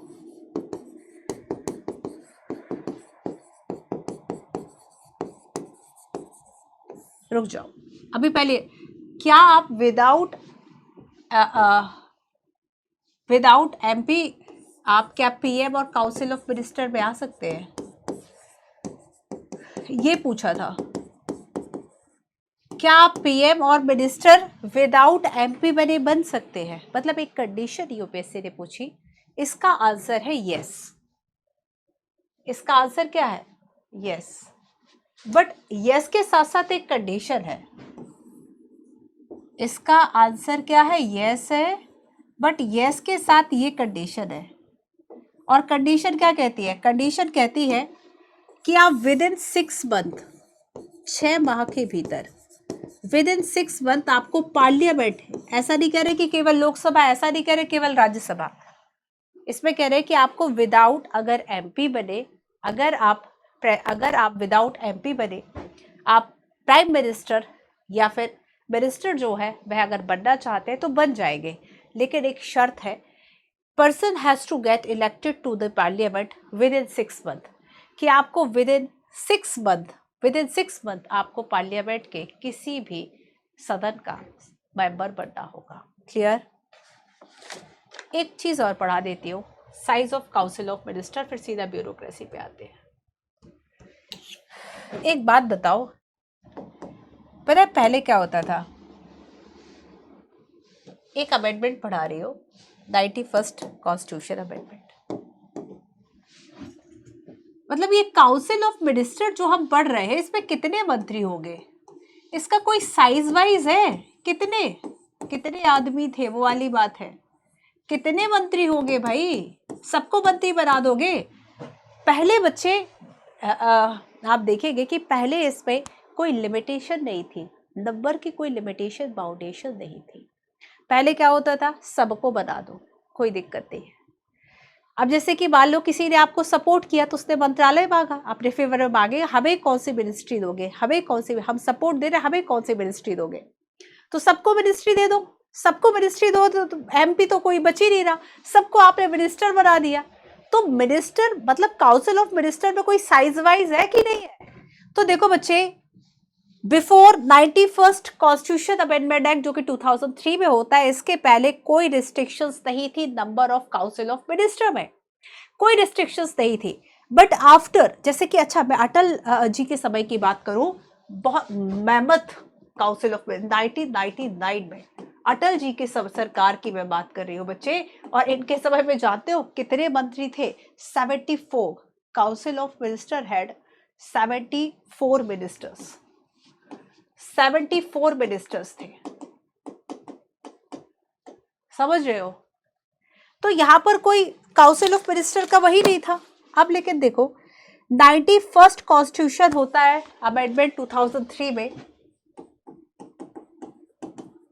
और इसमें डिटरमाइन कर दिया कि साइज क्या होगा, और इसमें यह कह दिया कि shall not exceed 15% of total number of member of the house of people, मतलब लोकसभा।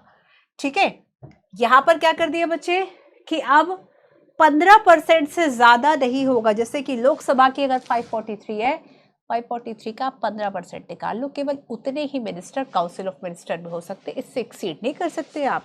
ठीक है, सो इस लिमिट क्या लगा दी बच्चे, लिमिट लगा दी 15% of total strength of the Lok Sabha.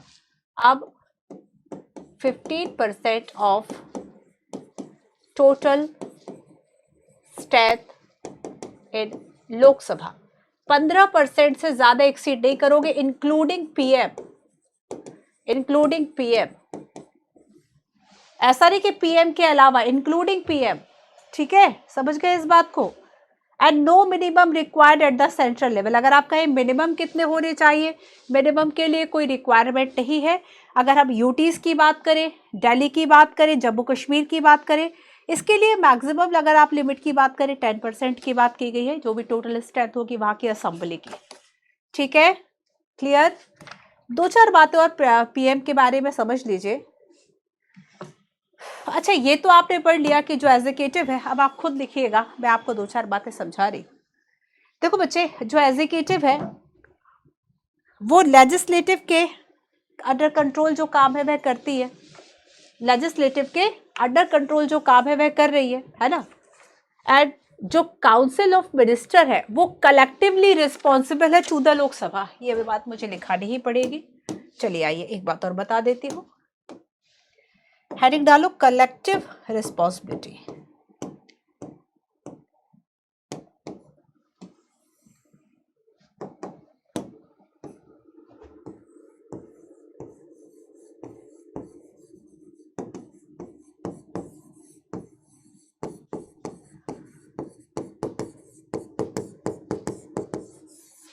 Collective responsibility, इसका मतलब क्या है कि जो काउंसिल ऑफ मिनिस्टर्स है ना वो कलेक्टिवली रिस्पॉन्सिबल। आप ये नहीं कह सकते इस एक मंत्री ने ऐसा कर दिया तो हम क्या करें, एक मंत्री की गलती है तो हम क्या करें, आप पल्ला नहीं झाड़ सकते। अगर उसकी गलती है, आपने घरों में एक सिस्टम देखा होगा कि जब अगर आप लोग 3-4 भाई बहन है, एक पिटता है तो फिर बारी बारी सब पिटते कि तुम क्या कर रहे थे, तुम देख लेते अगर वो इतना उधम कर रहा था। होता है ना ऐसा। तो कलेक्टिव रिस्पॉन्सिबिलिटी क्या बताता है कि अगर अब यहाँ पे यूपीएससी क्वेश्चन पूछता है कलेक्टिव रिस्पॉन्सिबिलिटी क्या है ना, तो इसका आंसर देखो ये है कि मान लो बच्चे, अगर नो कॉन्फिडेंस मोशन किसी के लिए आता है, किसी एक मिनिस्टर के लिए, और अगर वो पास हो जाता है नो कॉन्फिडेंस मोशन, तो एंटायर जो मिनिस्ट्री है उसको रिजाइन करना होगा। That is called collective responsibility, सामूहिक उत्तरदायित्व, है ना। हम तो डूबेंगे सनम, तुम्हें भी ले डूबेंगे, बस वही बात है। ठीक है, सो देखो collective responsibility to the Lok Sabha, collective responsibility किसके लिए कलेक्टिव रिस्पॉन्सिबल है? टू दी लोकसभा, राज्यसभा के लिए नहीं। ये बात भी यूपीएससी पूछ चुकी है। Council of ministers collectively responsible किसके लिए है? लोकसभा के लिए रिस्पॉन्सिबल है। हाउस ऑफ जो पीपल है उसके लिए रिस्पॉन्सिबल है। और इसका मतलब क्या है? लिखो, which means that a ministry, यही बात यूपीएससी यहां पे पूछती है। which means that a ministry which lost confidence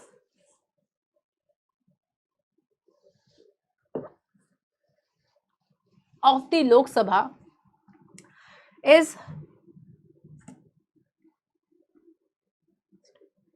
is obliged to resign। अगर इसका मतलब ये है कि अगर मिनिस्ट्री ने कॉन्फिडेंस खो दिया तो अब उसे रिजाइन करना ही होगा। ठीक है। इवन ये जो कलेक्टिव रिस्पॉन्सिबिलिटी है बच्चे, ये एक प्रिंसिपल पर बेस है, that is solidarity of the cabinet. Solidarity, एकजुटता का सिद्धांत। सॉलिडारिटी, हाँ, ये होगा कि एक साथ तैरते हैं और एक साथ डूब जाते हैं। स्विम एंड सिंक, एक ही नाव पे बैठे हैं, किसी के पास लाइफ जैकेट नहीं है। ठीक है, ये समझो। बीच में अगर जहाज डूबा तो जो काउंसिल ऑफ मिनिस्टर है, एक डूबा सब डूबे, एक तैरा सब तैरे, एक साथ तैरते हैं, एक साथ डूब जाते हैं। Swim and sink together. Collectively responsibility है ना। तो यहाँ पर ये कहा जा रहा है अगर मिनिस्ट्री कॉन्फिडेंस खोती है लोकसभा में तो रिजाइन करना होगा। एंड कलेक्टिवली जो रिस्पॉन्सिबिलिटी है वह बेस है principle of the solidarity of the cabinet. इसका मतलब ये है, इसका लिख लो मीन, देखो मतलब लिखो mean that a vote of no confidence, that a vote of no confidence even against a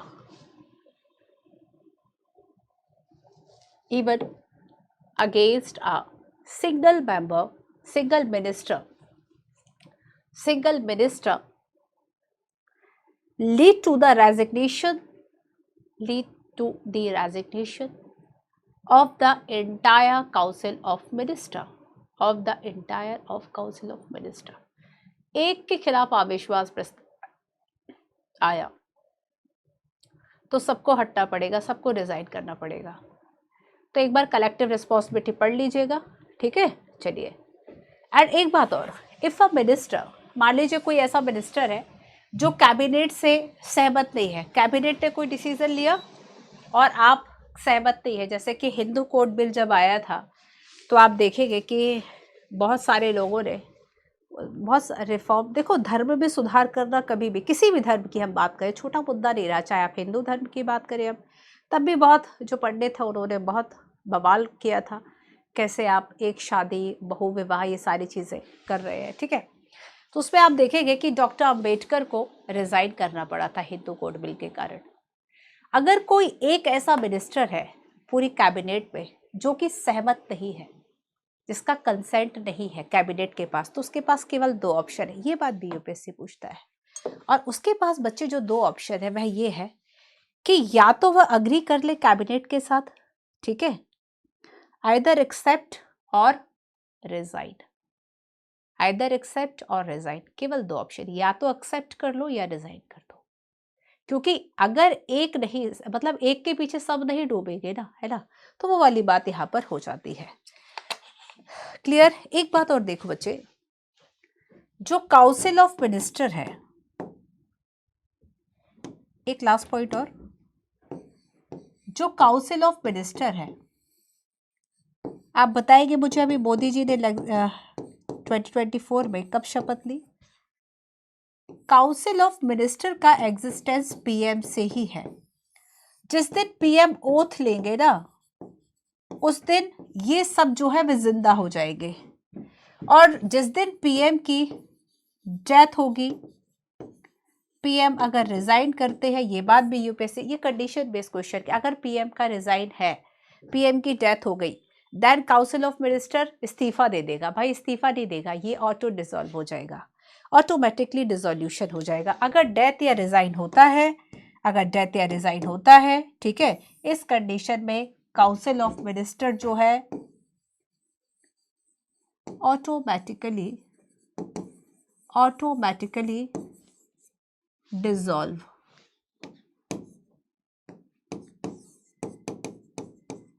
clear? Automatically dissolve हो जाएगी। पंडित नेहरू क्या कहते हैं, ये लिंचपिन है गवर्नमेंट का, सरकार की केंद्रीय धुरी लिंचपिन है। जो पीएम है, लिंचपिन क्या होता है, केंद्रीय धुरी।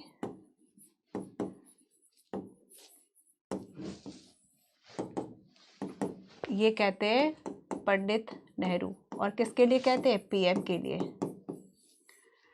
लिंचपिन जैसे कि आप देखिए, ये केंद्रीय धुरी है। आप अगर कोई पहिया देखेंगे जिसके स्कोप से सब जुड़ा है, ठीक है, हजारों लगे हो इसमें स्पोक, कोई दिक्कत नहीं है, बट अगर आप इस लिंचपिन को हटा देंगे सब बिखर जाएगा। सो लिंचपिन कहा गवर्नमेंट की एक बहुत प्री एमिनेंट जो पोजीशन है वह प्राइम मिनिस्टर की रहती है। ठीक है, ये सारी बातें हैं, ये तो बेसिक है, पढ़ते रहिएगा। कुछ क्वेश्चंस मैं आपको दे रही हूँ, इसी से रिलेटेड है, अब आप उसे पढ़ते रहिए। चलिए, सो लास्ट टॉपिक और जल्दी से समझा देती हूँ, इसे बहुत डिस्क्राइब नहीं करूँगी यहाँ।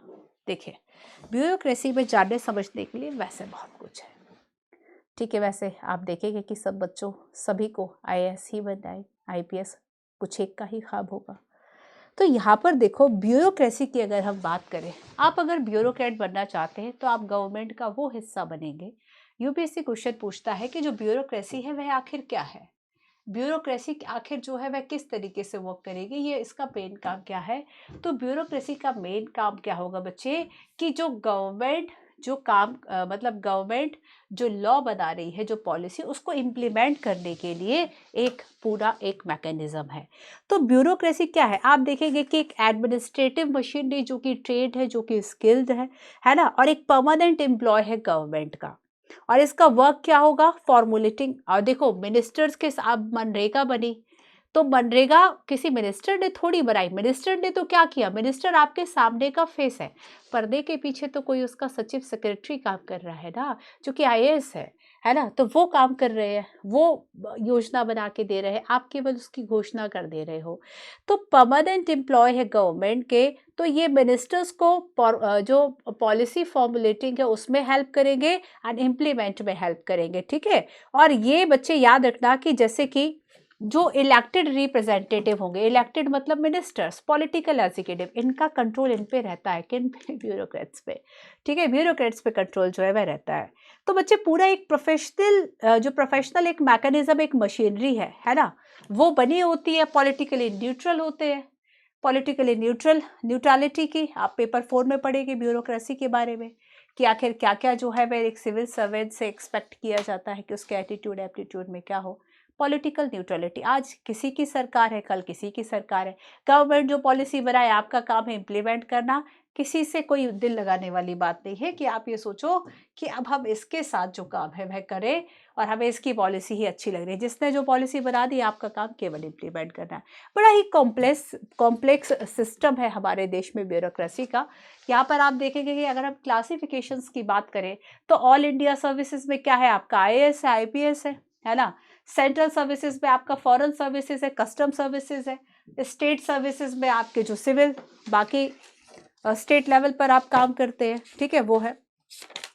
तो अब देखो, इनका मेन काम क्या होगा। यूपीएससी ने कहा कि आखिर इसको डिफाइन आप किस तरीके से करेंगे।